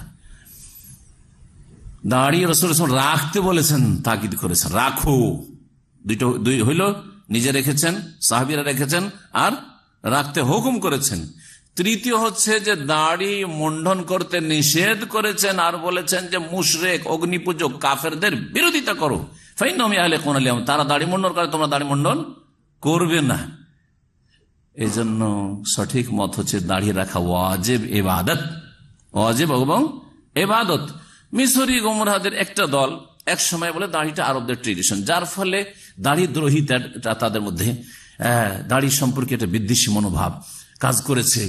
বড় বড় আল্লামা হয়ে গেছে, আর আল আজহারের বড় বড় প্রফেসর আর হয়ে গেছে, শাইখ হয়ে গেছে, কিন্তু দাড়ি নেই। বড় বড় কারি হয়েছে, আন্তর্জাতিক একবারে খ্যাতি সম্পন্ন, কিন্তু দাড়ি নেই। আল্লাহ যারা দুনিয়া থেকে চলে গেছে মাফ করুক, কি যে আল্লাহ পাক করবেন, আল্লাহ ভালো জানেন। আর যারা আছে তাদেরকে হেদায়েত করুক। আমার রুচি হয় না এই চেহারা দেখতে, যারা বেঁচে আছে আর তাদের তেলাওয়াত শুনবো, চেহারা দেখার আগে পর্যন্ত আমি শুনি, তারপর চেহারা দেখেন আর রুচি হয় না আমার। কারণ এইরকম চেহারা থেকে শুনতে ভালো লাগে না, না ভালো মানুষের কাছ থেকে শুনি। আইম্মায়ে হারাম যথেষ্ট, যাদের দাড়ি আছে। দাড়ি সম্পর্কে কি বলছেন শুনেন। 189, 90 আর 117, 18। 117, 18 থেকে শুরু করি দাড়ির বিষয়টি।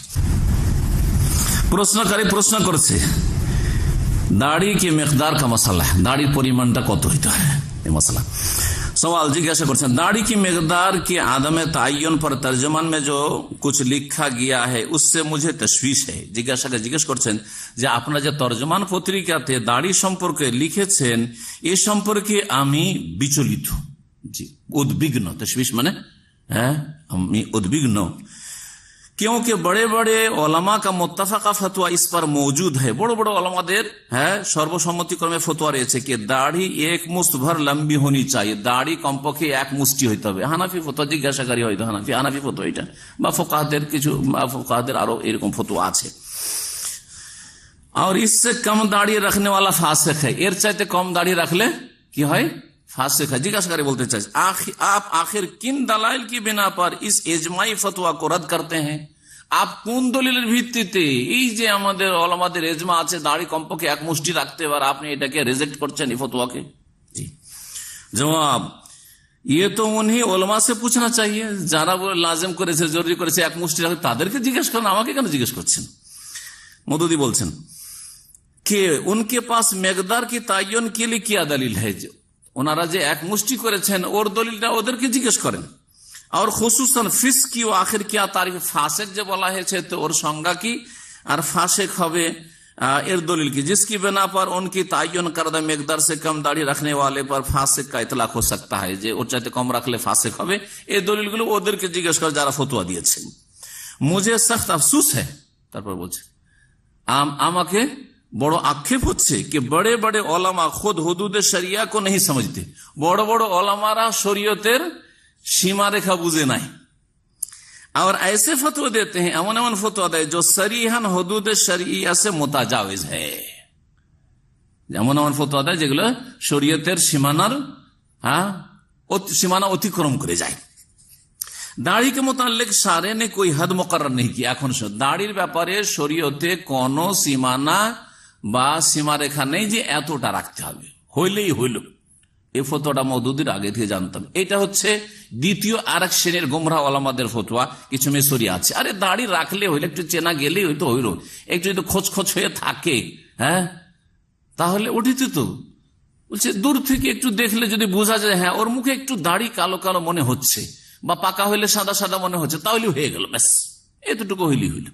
জি হ্যাঁ, দাড়ির ব্যাপারে শরীয়তে কোনো তার परिमाण निर्धारित नहीं। ओलमा ने जो हद मुकर्रर करने की कोशिश की है, ओलमारा যে নির্ধারণ করার চেষ্টা করেছে, वो बहरहाल एक इस्तेमबाती चीज, এটা হচ্ছে इस्तेमबात তাদের।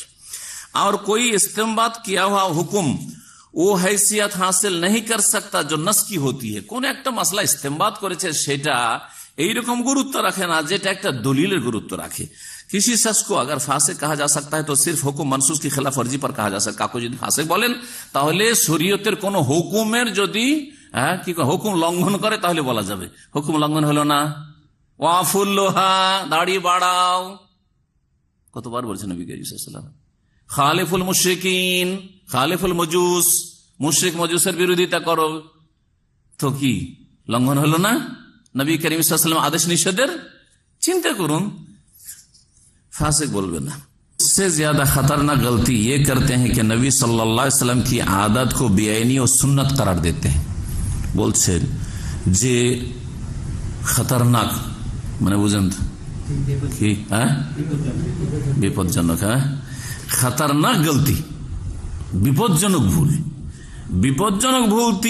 বিপজ্জনক भूल হচ্ছে কি ये करते हैं कि नबी सल्लल्लाहु अलैहि वसल्लम की आदत को बेआईनी और सुन्नत करार देते हैं। नबी सल्लल्लाहु अलैहि वसल्लमेর যেটি অভ্যাস, সে অভ্যাসটাকে কি গণ্য করেছে? সুন্নতে পরিণত করেছে। ওয়াজিবে তো প্রশ্ন ওঠে না মওদুদির কাছে, সুন্নত মানতে রাজি না। দাড়ি নবী সাল্লাল্লাহু আলাইহি ওয়াসাল্লামের কি आदत को बेआईनी और सुन्नत करार देते हैं। নবী সাল্লাল্লাহু আলাইহি ওয়াসাল্লাম আদত অভ্যাস যেটা ছিল, অভ্যাসগত বিষয় ছিল দাড়ি রাখা, আরবরা রাখতেন, উনিও রেখেছেন, এটাকে সুন্নত গণ্য করা হয়েছে। জিসকে এটা কি, এটা হচ্ছে খতরনাক গলতি, এটা হচ্ছে কি বিপজ্জনক ভুল। जिसके कायम ও জারি करने के लिए आप मबूस हुए थे। দরহালে কি সুন্নত কায়েম করার জন্য নবী সাল্লাল্লাহু আলাইহি ওয়াসাল্লাম প্রেরিত হয়েছেন, আর নবী সাল্লাল্লাহু আলাইহি ওয়াসাল্লামের আদতকে আপনারা সুন্নত বানিয়ে ফেললেন, এটা তো বিপজ্জনক ভুল। दरहाले के जो उमूर आपने आदतन किए हैं उन्हें सुन्नत बना देना और तमाम दुनिया के इंसानों से मुतालबा करना कि वो सब उन आदत को इख्तियार कर लें, अल्लाह और उसके रसूल के का हरगिज मंशा ना था। आश्चर्य कथा বলছেন যে সত্যিকার অর্থে যেই বিষয়গুলি হচ্ছে যে বিষয়গুলি এমন যেগুলি নবী সাল্লাল্লাহু আলাইহি ওয়াসাল্লাম অভ্যাসগতভাবে করেছেন, জো উমুর আপনি আদাতান কিয়ে হ্যাঁ, যেই কাজগুলি নবী সাল্লাল্লাহু আলাইহি ওয়াসাল্লাম অভ্যাসগতভাবে করেছেন, आदतन की है, उन्हें सुन्नत बना देना, সেগুলিকে সুন্নাত বানিয়ে দেওয়া। আর तमाम দুনিয়া के इंसानों से मुतालबा करना, আর সারা বিশ্বের মুসলিমদেরকে কি করা, বলা এই কথা বা তাদের কাছ থেকে এটা চাওয়া, তলব করা। কি চাওয়া, যে कि वो सब उन आदत को इख्तियार करे, যে এই নবী সাল্লাল্লাহু আলাইহি ওয়াসাল্লামের অভ্যাসটাকে তোমরা অবশ্যই করো। উনি এখন আদত বলে বলছেন যে এটাকে সবাইকে দাড়ি রাখতে বলা, যে তোমরা দাড়ি রাখো, এই কথা। আল্লাহ और उसके रसूल का हरगिज मनशा ना था, আল্লাহ এবং তার রাসূল সাল্লাল্লাহু আলাইহি ওয়াসাল্লামের এটা উদ্দেশ্য ছিল না যে নবী সাল্লাল্লাহু আলাইহি ওয়াসাল্লামের অভ্যাসগুলিকে আপনারা সুন্নত মনে করে দেন আর সারা বিশ্বের মুসলিমদেরকে বলেন যে তোমরাও করো। অর্থাৎ ইসলামের এটা উদ্দেশ্য নয় যে নবী সাল্লাল্লাহু আলাইহি ওয়াসাল্লাম অভ্যাসগত হিসাবে দাঁড়িয়ে রাখলেন আর আপনারা সেটা সুন্নত মনে করে চাইতে লাগে। এটা আল্লাহ চাননি, রসুল চান নাই। মানসা মানে চাওয়া, জি হ্যাঁ, এটা আল্লাহ এবং রসুলের চাওয়া নয়, তারা চাননি। ये तहरीफ जो दीन में की जा रही है, এটা ধর্মের বিকৃতি, আউযুবিল্লাহ, এটা ধর্মের আদতকে সুন্নত বানিয়ে দেওয়া, দাড়ি আদত অভ্যাস সেটাকে সুন্নত বানিয়ে দেওয়া, এটা ধর্মের কি বিকৃতি। ये तहरीफ जो दीन में की जा रही, अगर मैं उसके आगे सिपर डाल दूं और जो वज़ाक़ता में लोग मुझे देखना चाहते हैं उसमें अपने आप को ढाल लूं, तो मैं एक ऐसे जुर्म का मुर्तकिब होऊंगा जिसके लिए अल्लाह के यहाँ मुझसे सख्त बाजपुरस होगी। আচ্ছা, কথা বলছেন কি, এখন তরজমা করি, কথা লম্বা হয়ে যাচ্ছে। বলছেন যে এই যে ধর্মের অপব্যাখ্যা, আদতকে সুন্নত বানিয়ে দিলেন, अगर मैं उसके आगे सिपर डाल दूं, মানে ওর সামনে যদি সারেন্ডার করে দিই আমি, যে আপনাদের কথাটা মেনে নিলাম, और जिस वज़ाक़ता में लोग मुझे देखना चाहते हैं, আর যেই রূপ চেহারাতে আমাকে, মানে বড় দাড়িওয়ালা আমাকে একজন কে মানে হুজুর টাইপের দেখতে চাইছেন, দাড়ি বড় দাড়িতে মৌলানা মওদুদীকে দেখতে চাইছেন, কারণ জামাত ইসলামীর যখন প্রতিষ্ঠাতা তো বড় দাড়িতে দেখতে চাইছেন আদর্শ। এটা যদি আমি করি, जिस वज़ाक़ता में लोग मुझे देखना चाहते हैं उसमें अपने आप को डाल लूं, সেই রকম যদি নিজেকে তৈরি করে নি, তো मैं एक ऐसे जुर्म का मुर्तकिब होऊंगा, তাহলে আমি এমন একটা অপরাধ লিপ্ত হব जिसके लिए अल्लाह के यहाँ मुझसे बाजपुरस होगी, सख्त बाजपुरस होगी, যার কারণে আল্লাহর কাছে আমাকে কড়া জবাবদিহি করতে হবে, কড়া জবাবদিহি করতে হবে যে হে মওদুদী, তুমি রাসূলুল্লাহ সাল্লাল্লাহু আলাইহি ওয়াসাল্লামের আদতকে লোকেরা সুন্নত মনে করেছে, তুমি কেন সুন্নত মনে করলে? চরম অপরাধ করেছো তুমি, কেন এই কাজটা করলে? তুমি চিন্তা করেছেন আপনি? सख्त बाजपुरस होगी और इस बाजपुरस में कोई मेरे मदद के लिए ना आ सकेगा, তখন আমার কেউ সাহায্য করতে আসবে না। আমি বাঁচতে চাই ওই পাপ থেকে, আমি নবী সাল্লাল্লাহু আলাইহি ওয়াসাল্লাম আদতকে সুন্নত বলবো না, দাড়ি আদত, সুতরাং দাড়িকে আমি সুন্নত বলবো না। लिहाजा मैं अपने आप को लोगों के मजाक का खिलाफ बनाए रखना बदरजा बेहतर समझता हूं, बजाय इसके कि अपने आप को उस उखरावी खतरे में डालूं। দুটো অবস্থা, আমি যদি দাঁড়িয়ে না রাখি তাহলে লোকেরা আমাকে কি করবে, ঠাট্টা উপহাস করবে, যে দেখো দেখো ইসলামী দলের নেতা আর ক্লিন সেভ, ঠাট্টা করবে না, করবে না, মজাক করবে, এটা একটা অবস্থা। আর একটা অবস্থা, যদি আমি দাঁড়ি সুন্নত মনে করে সবাই চাইছে আমার কাছে রেখে দিই, তাহলে আখিরাতে উস ওখরাবি খতরে মে ডালু, পরকালের আমি রিস্কে ঝুঁকিতে পড়বো না, ওইটা পড়তে চাই না আমি। মানুষ আমাকে ঠাট্টা করবে, করুক, উপহাস করবে, করুক, যে কেমন তুমি ইসলামিক দলের নেতা হয়েছে যে দাঁড়িয়ে রাখছো না। বোঝা গেছে? আশ্চর্য কথা। ইন্না লিল্লাহি ওয়া ইন্না ইলাইহি রাজিউন। আমি হুবহু পড়ে তরজমা করলাম। আল্লাহ রাব্বুল আলামিন এসব শার থেকে, অনিষ্ট থেকে, গুমরাহি থেকে বেঁচে থাকার তৌফিক দান করেন মুসলিম জাতিকে।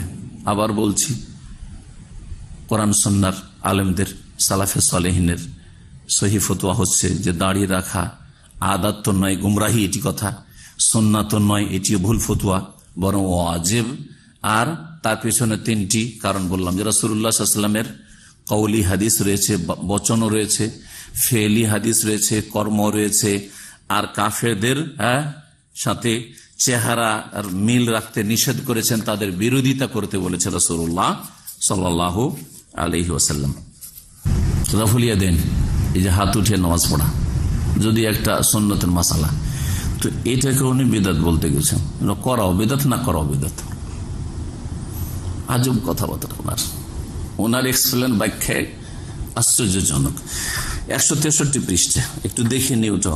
रफ़-ए-दैन संपर्क आलोचना करते हैं। रफ़-ए-दैन करना या ना करना, आमीन जोर से कहना या आहिस्ता कहना, और ऐसे ही दूसरे उमूर सिर्फ उसी वक्त तक शरई अमल है जब तक कोई शख्स उनके तर्क या फेल को इस बिना पर इख्तियार करे कि उसकी तहकीक में साहिब शरियत से ऐसा ही साबित है। जो रफ़-ए-दैन करा और ना करा, কেউ করছে অথবা করছে না, আমিন জোরে কেউ বলছে অথবা আস্তে বলছে, হ্যাঁ, उसका करना उसके उनके तर्क या फेल को इस बिना पर इख्तियार करे, যদি এর উপর ভিত্তি করে নেই গ্রহণ করে कि उसकी तहकीक में साहिब शरीयत से ऐसा ही साबित है, ওর গবেষণাতে রাসূলুল্লাহ সাল্লাল্লাহু আলাইহি ওয়াসাল্লামের সুন্নাত হচ্ছে রফেদান করা ধরেন, সেই জন্য করছে, অথবা রফেদান না করা সেই জন্য করে না। আমিন জোরে বলা ওর কাছে এটাই গবেষণায় স্পষ্ট হয়েছে, সেই জন্য আমিন জোরে বলে, আসতে হয়েছে ওইটাই করে।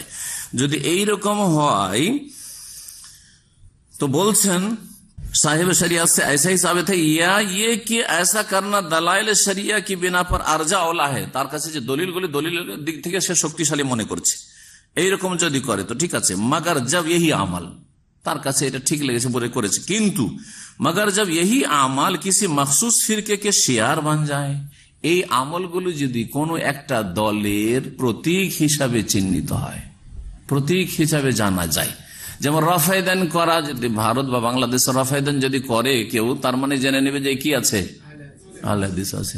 রফায়দান যদি না করে, কারণ বাংলাদেশে তার সাফেই নেই, কেরালায় হইলে ব্যাপারটা আলাদা, কেরালাতে সাফিও হইতে পারে, কবর পূজারিও আবার রফায়দান করতে পারে, আমিন জোরে বলতে পারে। সাফি মজাব আমিন জোরে বলাও আছে, রফায়দানিও আছে, আর কবর পূজা সাফি মজাবে নাই, কিন্তু এই ভণ্ডদের ধর্মে আছে যে কবর পূজাও করে আর সাফিও হয়ে থাকে। ইমাম সাফির কোনো সম্পর্ক নাই এই শিরকি ধর্মের সাথে। তো কিন্তু উত্তর ভারত, পশ্চিমবঙ্গ অথবা বাংলাদেশ, এগুলোতে হয় হানাফি আছে, সে হানাফি দেওবন্দি হোক, বেরলভি হোক, জামাত ইসলামী হোক, অথবা আর কিছু হোক, মেলা ফিরকে আছে ওদের, ওগুলো হোক, অথবা কি আছে আহলে হাদিস আছে। যদি রফায়দান করে তাহলে হ্যাঁ আহলে হাদিস।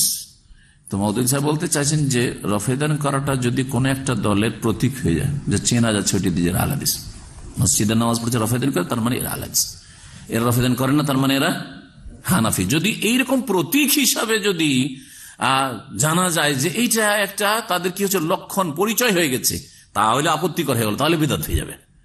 পুরো কথাটা শোনাই তাহলে আরো ক্লিয়ার হবে যে উনি কি বলতে চাইছেন। বলছেন যে মগর জব यही আমাল, মানে রফায়দান আর আমিন জোরে বা আসতে বলা, मगर जब यही अमल किसी मखसूस फिरके के शियार बन जाए और उनका तर्क या फेल वो अलामत करार पाए, ছাড়া অথবা করা যদি এর লক্ষণ হয় যে এটা অমুক দল, এটা অমুক দল, जिसकी बिना पर ये फैसला किया जाने लगे, যার ভিত্তিতে এই রফায়দান দেখে বা আমিন জোরে দেখে বা আসতে দেখে যদি এই সিদ্ধান্ত করা যায় কে आप किस फिरका में दाखिल और किस से खारिज हैं, কোন দলের লোক আর কোন দলের না, এটা যদি বোঝা যায়, और फिर उन्हीं अलामतों के लिहाज से ये तय होने लगे कि कौन अपना है और कौन गैर, আর এটা দেখে যদি এরকম মনে করা হয় যে কে আমাদের লোক আর কে অন্যদের লোক, যেমন হানাফিরা রফায়দান করতে না দেখতে হ্যাঁ আমাদেরই লোক আছে, যদি কেউ কোন আহলে হাদিস দেখে যে রফায়দান করছে একজন লোক মসজিদ, তার মানে বুঝি আহলে হাদিসই আছে, বুঝছে না এইরকম যদি বুঝতে লাগে তো বলছে কোন আপনা है और कौन गैर, तो इस सूरत में रफ़-ए-दैन करना और ना करना, या आमीन जोर से कहना या आहिस्ता कहना, या ऐसे ही दूसरे उमूर का तर्क और फेल, যেমন বুকে হাত বাঁধা আর নাভিতে হাত বাঁধা, ধরেন নাভি নিচে হাত বাঁধা, এই সবগুলি और दूसरे उमूर का तर्क और फेल করা অথবা না করা, दोनों एक साथ बिदअत हैं, দুটাই সমান বিদআত, এক সমান বরাবর, দুটো হচ্ছে বিদআত। রফায়দান দিয়ে যদি চিনে নেন যে এটা আমার আহলে হাদিস ভাই, সেই আকীদার ভাই আছে মনে হয়, তাহলে বিদআত হয়ে গেল। যদি রফায়দান করে না বলে যদি হানাফি কি চিনে ফেলে, তাহলে এটা বিদআত হয়ে গেল মওলানা মওদুদীর কাছে। অর্থাৎ এইসব বাদ দিয়ে সবাই আসেন জামাত ইসলামীতে আসেন, উদ্দেশ্য হচ্ছে সবাই আসেন জামাত ইসলামী। মওলানা মওদুদীর একটি ক্যাসেট, অডিও ক্যাসেট আমার কাছে ছিল, সে অডিও ক্যাসেটে অল্প কথায় আছে আমার কাছে ছিল, কিন্তু দেশে তো বর্ষা বৃষ্টি বেশি, আল্লাহ জানে কি অবস্থা। আমার লাইব্রেরিতে এখনো আছে ওই ক্যাসেটগুলো, ওর মধ্যে একটা ক্যাসেট তাঁর আওয়াজে আছে, ওই তাঁর ভয়েসটা ওই সময় শুনেছি, আজকে থেকে কখন মদিনা আসার আগে। মদিনাতে অ্যাডমিশনে 30 বছর পার হয়ে যাচ্ছে, 89-এ এসছি, তার মানে 30 হতে যাচ্ছে।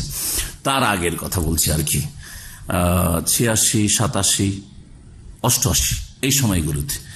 তখন আমি নিজের কানে শুনেছি, উনি বলছেন যে अल्हम्दुलिल्लाह, बल्कि अल्हम्दुलिल्लाह मेरी जमात में देवबंदी भी है, बरेलवी भी है, अहले हदीस भी है, यहाँ तक कि शिया भी है।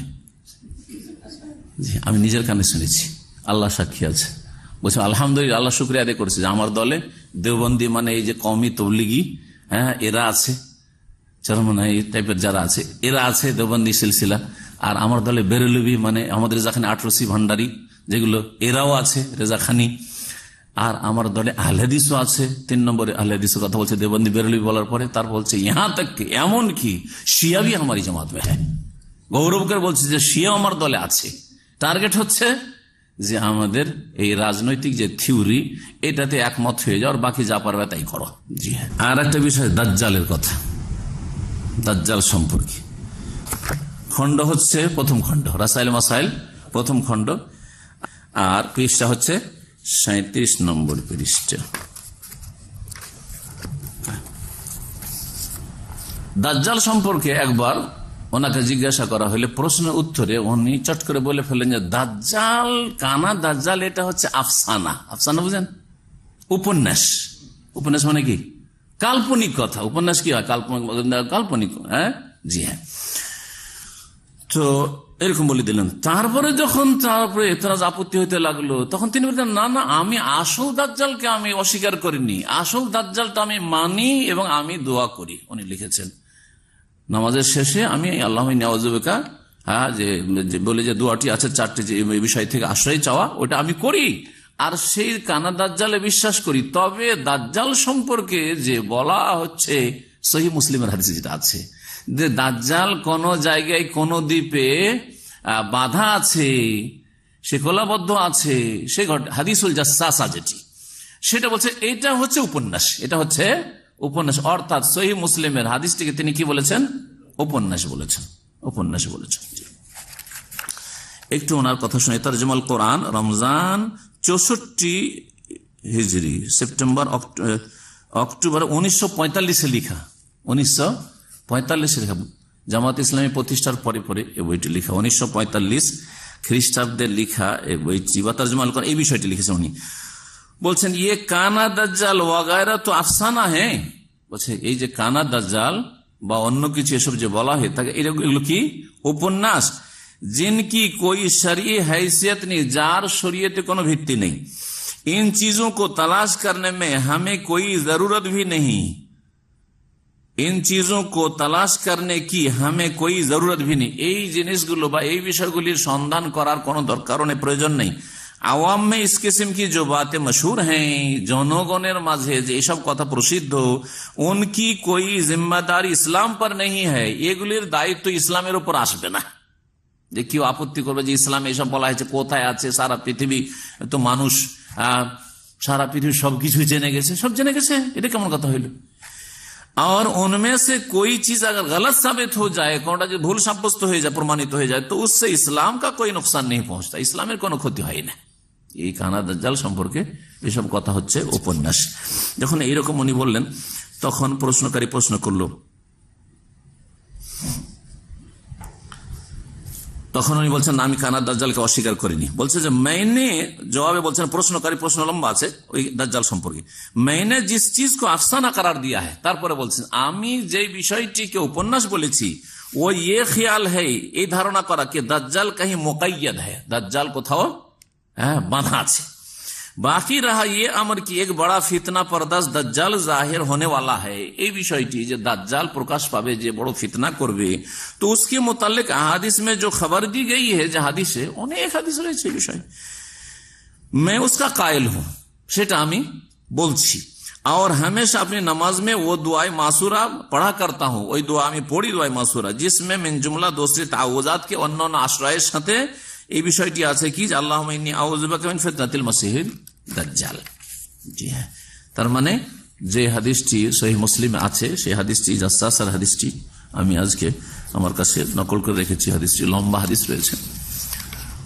তামিম দারি যে সাগর পথে সফর করতে গিয়ে তুফান উঠে যায়, তারপরে কোথা থেকে কোথায় চলে যায়, রাস্তা হারিয়ে, তারপরে একটা দ্বীপে উঠে, তারপর ওখানে একটা জন্তুর সাথে দেখা হয়, তারপর কথা বলে জাসাসা যেটা, আর তারপরে বলছে আমার পিছন দিকে দেখো, তুমি ওখানে আরো কিছু দেখতে পাবে। ওখানে গেলে দেখে যে একজন বাঁধা আছে, আর সে বলল যে আমি দাজ্জাল, আমি বেরোবো। এই হাদিস তিনি বলেছেন উপন্যাস। এই হাদিসটাকে সহিহ মুসলিমে তিনি কি বলেছেন? উপন্যাস।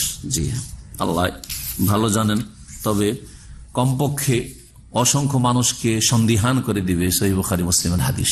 জি হ্যাঁ, হাদিস যে মুহাদ্দিসরা সহিহ বলেছেন বলে সহিহ এই আমি মানতে রাজি না, এই বিষয়গুলি যে বলেছেন, এই জন্যই তার সম্পর্কে আমি গত আলোচনাতে একটু বলেছিলাম যে তার সম্পর্কে সালাফি উলামারা অনেকে বলেছেন যে তিনি আংশিক মুনকেরে হাদিস, আংশিক তিনি মুনকেরে হাদিস, যারা হাদিস অস্বীকারী বা আহলে কোরআন, তার দুই ভাগে বিভক্ত। একদল ফুল আহলে কোরআন যারা কোনো হাদিস মানে না, হাদিস মানবই না, আর একদল হচ্ছে আংশিক আহলে কোরআন যারা অনেক সহিহ সহিহ হাদিসকে অস্বীকার করেছে।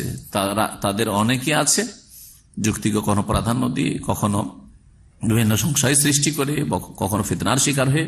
তাদের মধ্যে একজন আছেন মৌলানা মওদুদী। আর একটি বিষয় আকীদার বিষয় আছে, সেটা হচ্ছে মৌলানা মওদুদী বলছেন যে ইমানের মধ্যে আমল শামিল না, ইমান আর আমল ভিন্ন ভিন্ন জিনিস। এটা ইমাম আবু হানিফা রাহিমাহুল্লাহর মাযহাব ছিল যে ইমান আমল আলাদা জিনিস। ইমান আমল যদি আলাদা হয় তো তাহলে আর ইমান কমে না বাড়ে না, ইমান একই অবস্থায় থাকে, আর আমল ইমানের অন্তর্ভুক্ত নয়। এটা আবু হানিফা রাহিমাহুল্লাহর ফতোয়া ছিল, যাতে তার ভুল হয়েছে সেই জন্য তাকে অনেকে মুরজিয়াতুল ফোকাহা বলেছেন। মুরজিয়া দুই রকম, একটা হচ্ছে আকীদার মুরজিয়া, যারা অন্যরা ছিল গুমরাহ, আর ইমাম আবু হানিফাকে আর তার সাথে যারা আছে তাদেরকে মুরজিয়াতুল ফোকাহা বলা হয়েছে, যারা আমলকে গুরুত্ব দেয়নি। ইমান আমল ছাড়াই ইমান হইতে পারে, আমল ওর মধ্যে শামিল নয়, তার মানে আমল ছাড়া ইমান হয়ে যেতে পারে। পক্ষান্তরে সমস্ত আইম্মায়ে কেরাম, ইমাম বুখারী রাহিমাহুল্লাহ কিতাবুল ইমান চ্যাপ্টারটা শুরু করলে আপনি পাবেন অধ্যায়, আর তার সাথে আয়াত, কয়েকটি আয়াত নিয়ে এসছেন, হাদিস নিয়ে এসছেন অনেকগুলি পুরোটাতে। আর বিভিন্ন আমলের ক্ষেত্রে যে এই আমলকে ইমান বলা হয়েছে, আমলকে ইমান বলা হয়েছে, দলিল পেশ করেছেন। এই বিষয় দিয়ে শেষ করছি। তো মুহাদ্দিসিনে কেরাম, ইমাম বুখারী, তারপর ইমাম শাফিঈ, আহলে হাদিস উলামা, আর সালাফে সালেহিন যুগ থেকে এটা একবারে স্বীকৃত যে আমল ইমানের অন্তর্ভুক্ত। আমলের কারণ ইমানের ভিতরে কম বেশি হয়, আর আমলের কারণে কম বেশি হয়। ইমানের কারণে ওরা বলতে চাইছে যে ইমানে কম বেশি হয় না, আমলের কারণে শুধু কম বেশি হয়। এটাও ভুল কথা।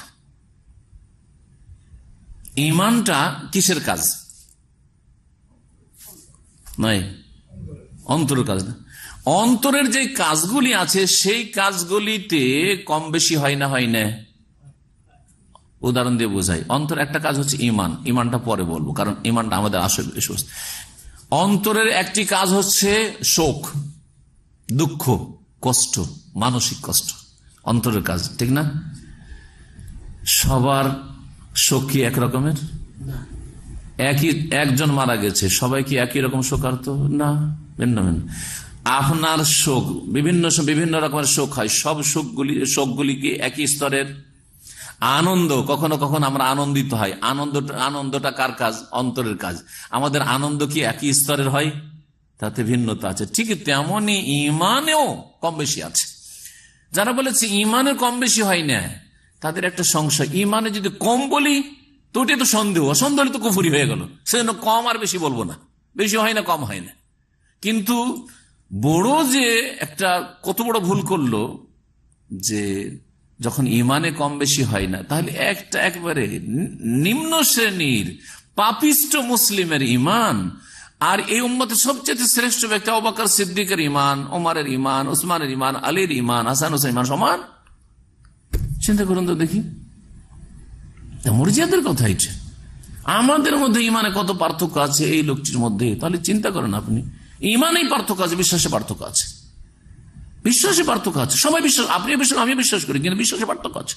মওলানা মওদুদী বলছেন যে না, আমল ইমানের অন্তর্ভুক্ত নয়। এই কথাটি কোথায় আছে? দ্বিতীয় খণ্ড রাসাইল মাসাইল 275 পৃষ্ঠা। ওনার একটু পড়ে শোনায়। আর हकीकत यह है कि ईमान अपने असल के एतबार से शहादत कल्ब और तस्दीक ज़हनी के सिवा कुछ नहीं है। সত্যি কথা হচ্ছে যে ঈমান অন্তরের সাক্ষী, তসদিক জেহনি আর নিজের যে মন মস্তিষ্ক এর বিশ্বাস ছাড়া আর কিছু না, মনের বিশ্বাস ছাড়া কিছু না। আমল ইস লফজ के मफहूम में बदाहतन शामिल नहीं है। আমল এর মধ্যে ঈমানের অর্থের মধ্যে স্পষ্ট, বদাহতন স্পষ্টই শামিল না, অন্তর্ভুক্ত না, আমল আলাদা। যে আকীদার মাধ্যমে তিনি আইম্মায়ে কেরাম আর সালাফে সালেহিনের খেলাফ, তিনি মুরজিয়াদের মতো কথা বলেছেন এখানে। এখন ইমাম বুখারী রাহমাহুল্লাহর কিতাব থেকে শোনাই। বলছেন ইমাম বুখারী রাহমাতুল্লাহ আলাইহি, বাবু মান ক্বালা ইন্নাল ঈমানা হুয়াল আমাল। এই অধ্যায় হচ্ছে ওই সব লোকদের ক্ষেত্রে যারা বলেছেন, বা ওই সব আইম্মায়ে কেরামদের ক্ষেত্রে যারা বলেছেন যে ঈমান হচ্ছে আমল। ঈমানটা একটা আমল, ঈমানটা হচ্ছে অন্তরের আমল। লিকাউলিল্লাহি তাআলা, মহান আল্লাহ বলেছেন, তিলকাল জান্নাতুল্লাতী উরিসতুমুহা বিমা কুনতুম তা'মালুন। এই জান্নাতের তোমরা উত্তরাধিকারী হয়েছো বিমা কুনতুম তা'মালুন, তোমাদের আমলের বিনিময়ে। আমলের বিনিময় মানে কি? শুধু আমল না, সবচেয়ে বড় আমল কোনটা? ঈমান। ঈমানটা আসল আমল। ঈমান না থাকার সব আমল আছে, কাজে আসবে নাকি?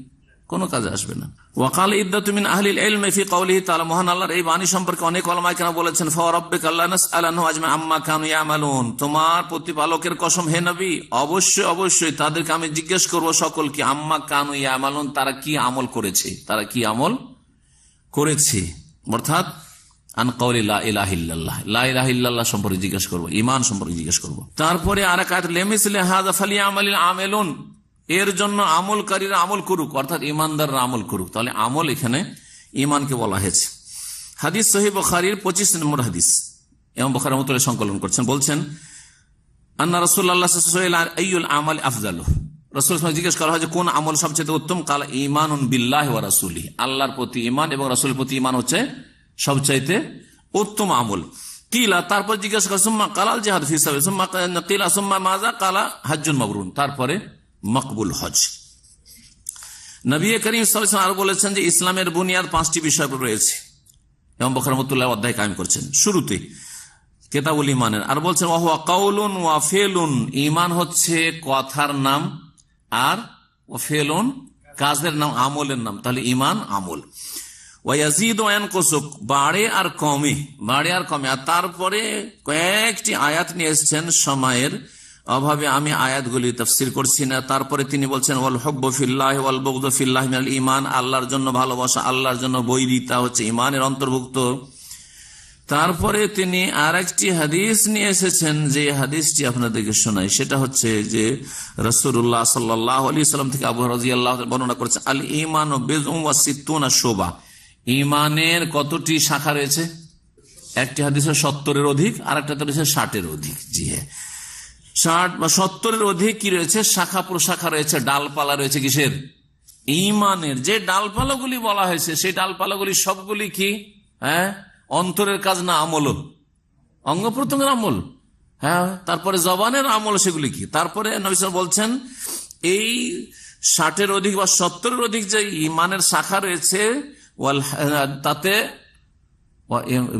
কি বলছেন, আলাহ কাউলুল্লাহ, সবচাইতে উচ্চ হচ্ছে স্তর হচ্ছে কি ঈমানের? হ্যাঁ, লা ইলাহা ইল্লাল্লাহ বলা, লা ইলাহা বলাটা হচ্ছে সবচেয়ে উচ্চ শাখা। ও আদনাহা, আর সবচেয়ে নিম্ন শাখা হচ্ছে ইমাতাতুল আযা আনিত তারিক, রাস্তা থেকে কষ্টদায়ক বস্তুকে সরিয়ে দাও। এটাও কি ঈমানের যে শাখাগুলি রয়েছে তার অন্তর্ভুক্ত। রাস্তা থেকে কষ্টদায়ক কোনো কিছু, ময়লা আবর্জনা, কাঁটা বা ইট পাটকেলকে সরিয়ে দেওয়া, এটা কি আমল নয়? হ্যাঁ, এটাকে কি বললেন নবী সাল্লাল্লাহু আলাইহি ওয়াসাল্লাম? ঈমানের শাখা বললেন। আর বলছেন, ওয়াল হায়া ও শুবাতুম মিনাল ঈমান, লজ্জা করা ঈমানের একটা শাখা।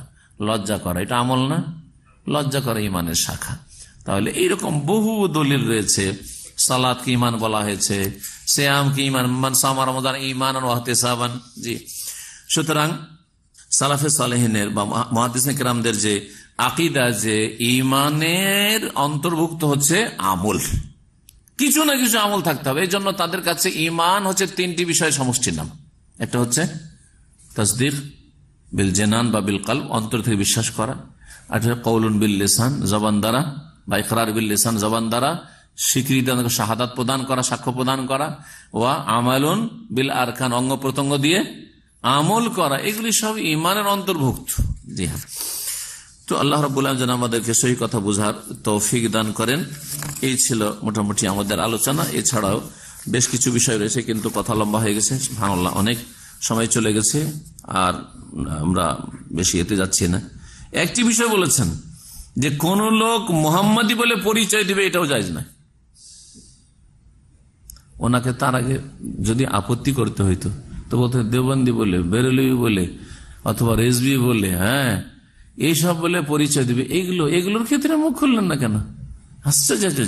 302 পৃষ্ঠা, দ্বিতীয় খণ্ড, এইটা পড়ে দিচ্ছি শুধু, যদিও লম্বা সময় হয়ে গেছে। কত বললাম? 302 পৃষ্ঠা।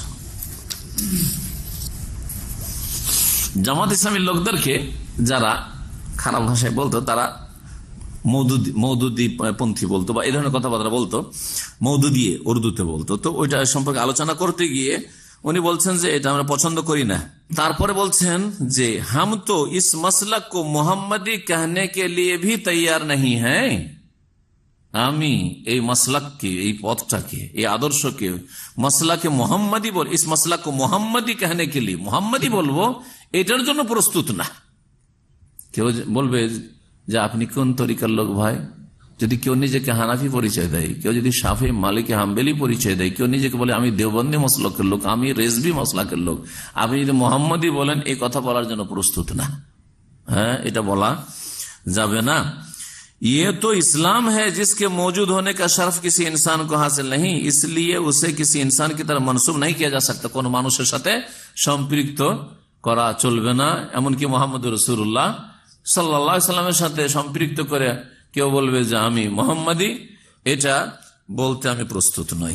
যাই হোক, কথা আর লম্বা না করে এখানে আলোচনা শেষ করছি। সুবহানাকাল্লাহু ওয়া বিহামদিকা আশহাদু আল্লা ইলাহা ইল্লা আনতা আস্তাগফিরুকা ওয়া আতুবু ইলাইক। রব্বানা হাব লানা মিন আজওয়াজিনা ওয়া যুররিয়াতিনা কুররাতা আয়ুন ওয়াজআলনা লিল মুত্তাকিনা ইমামা। রব্বানা লা তুযিগ কুলুবানা বা'দা ইয হাদাইতানা ওয়া হাব লানা মিন লাদুনকা রাহমাতান ইন্নাকা আনতাল ওয়াহ্হাব। সাল্লাল্লাহু আলাইহি ওয়া সাল্লাম নবিয়ানা মুহাম্মদ ওয়া আলা আলিহি ওয়া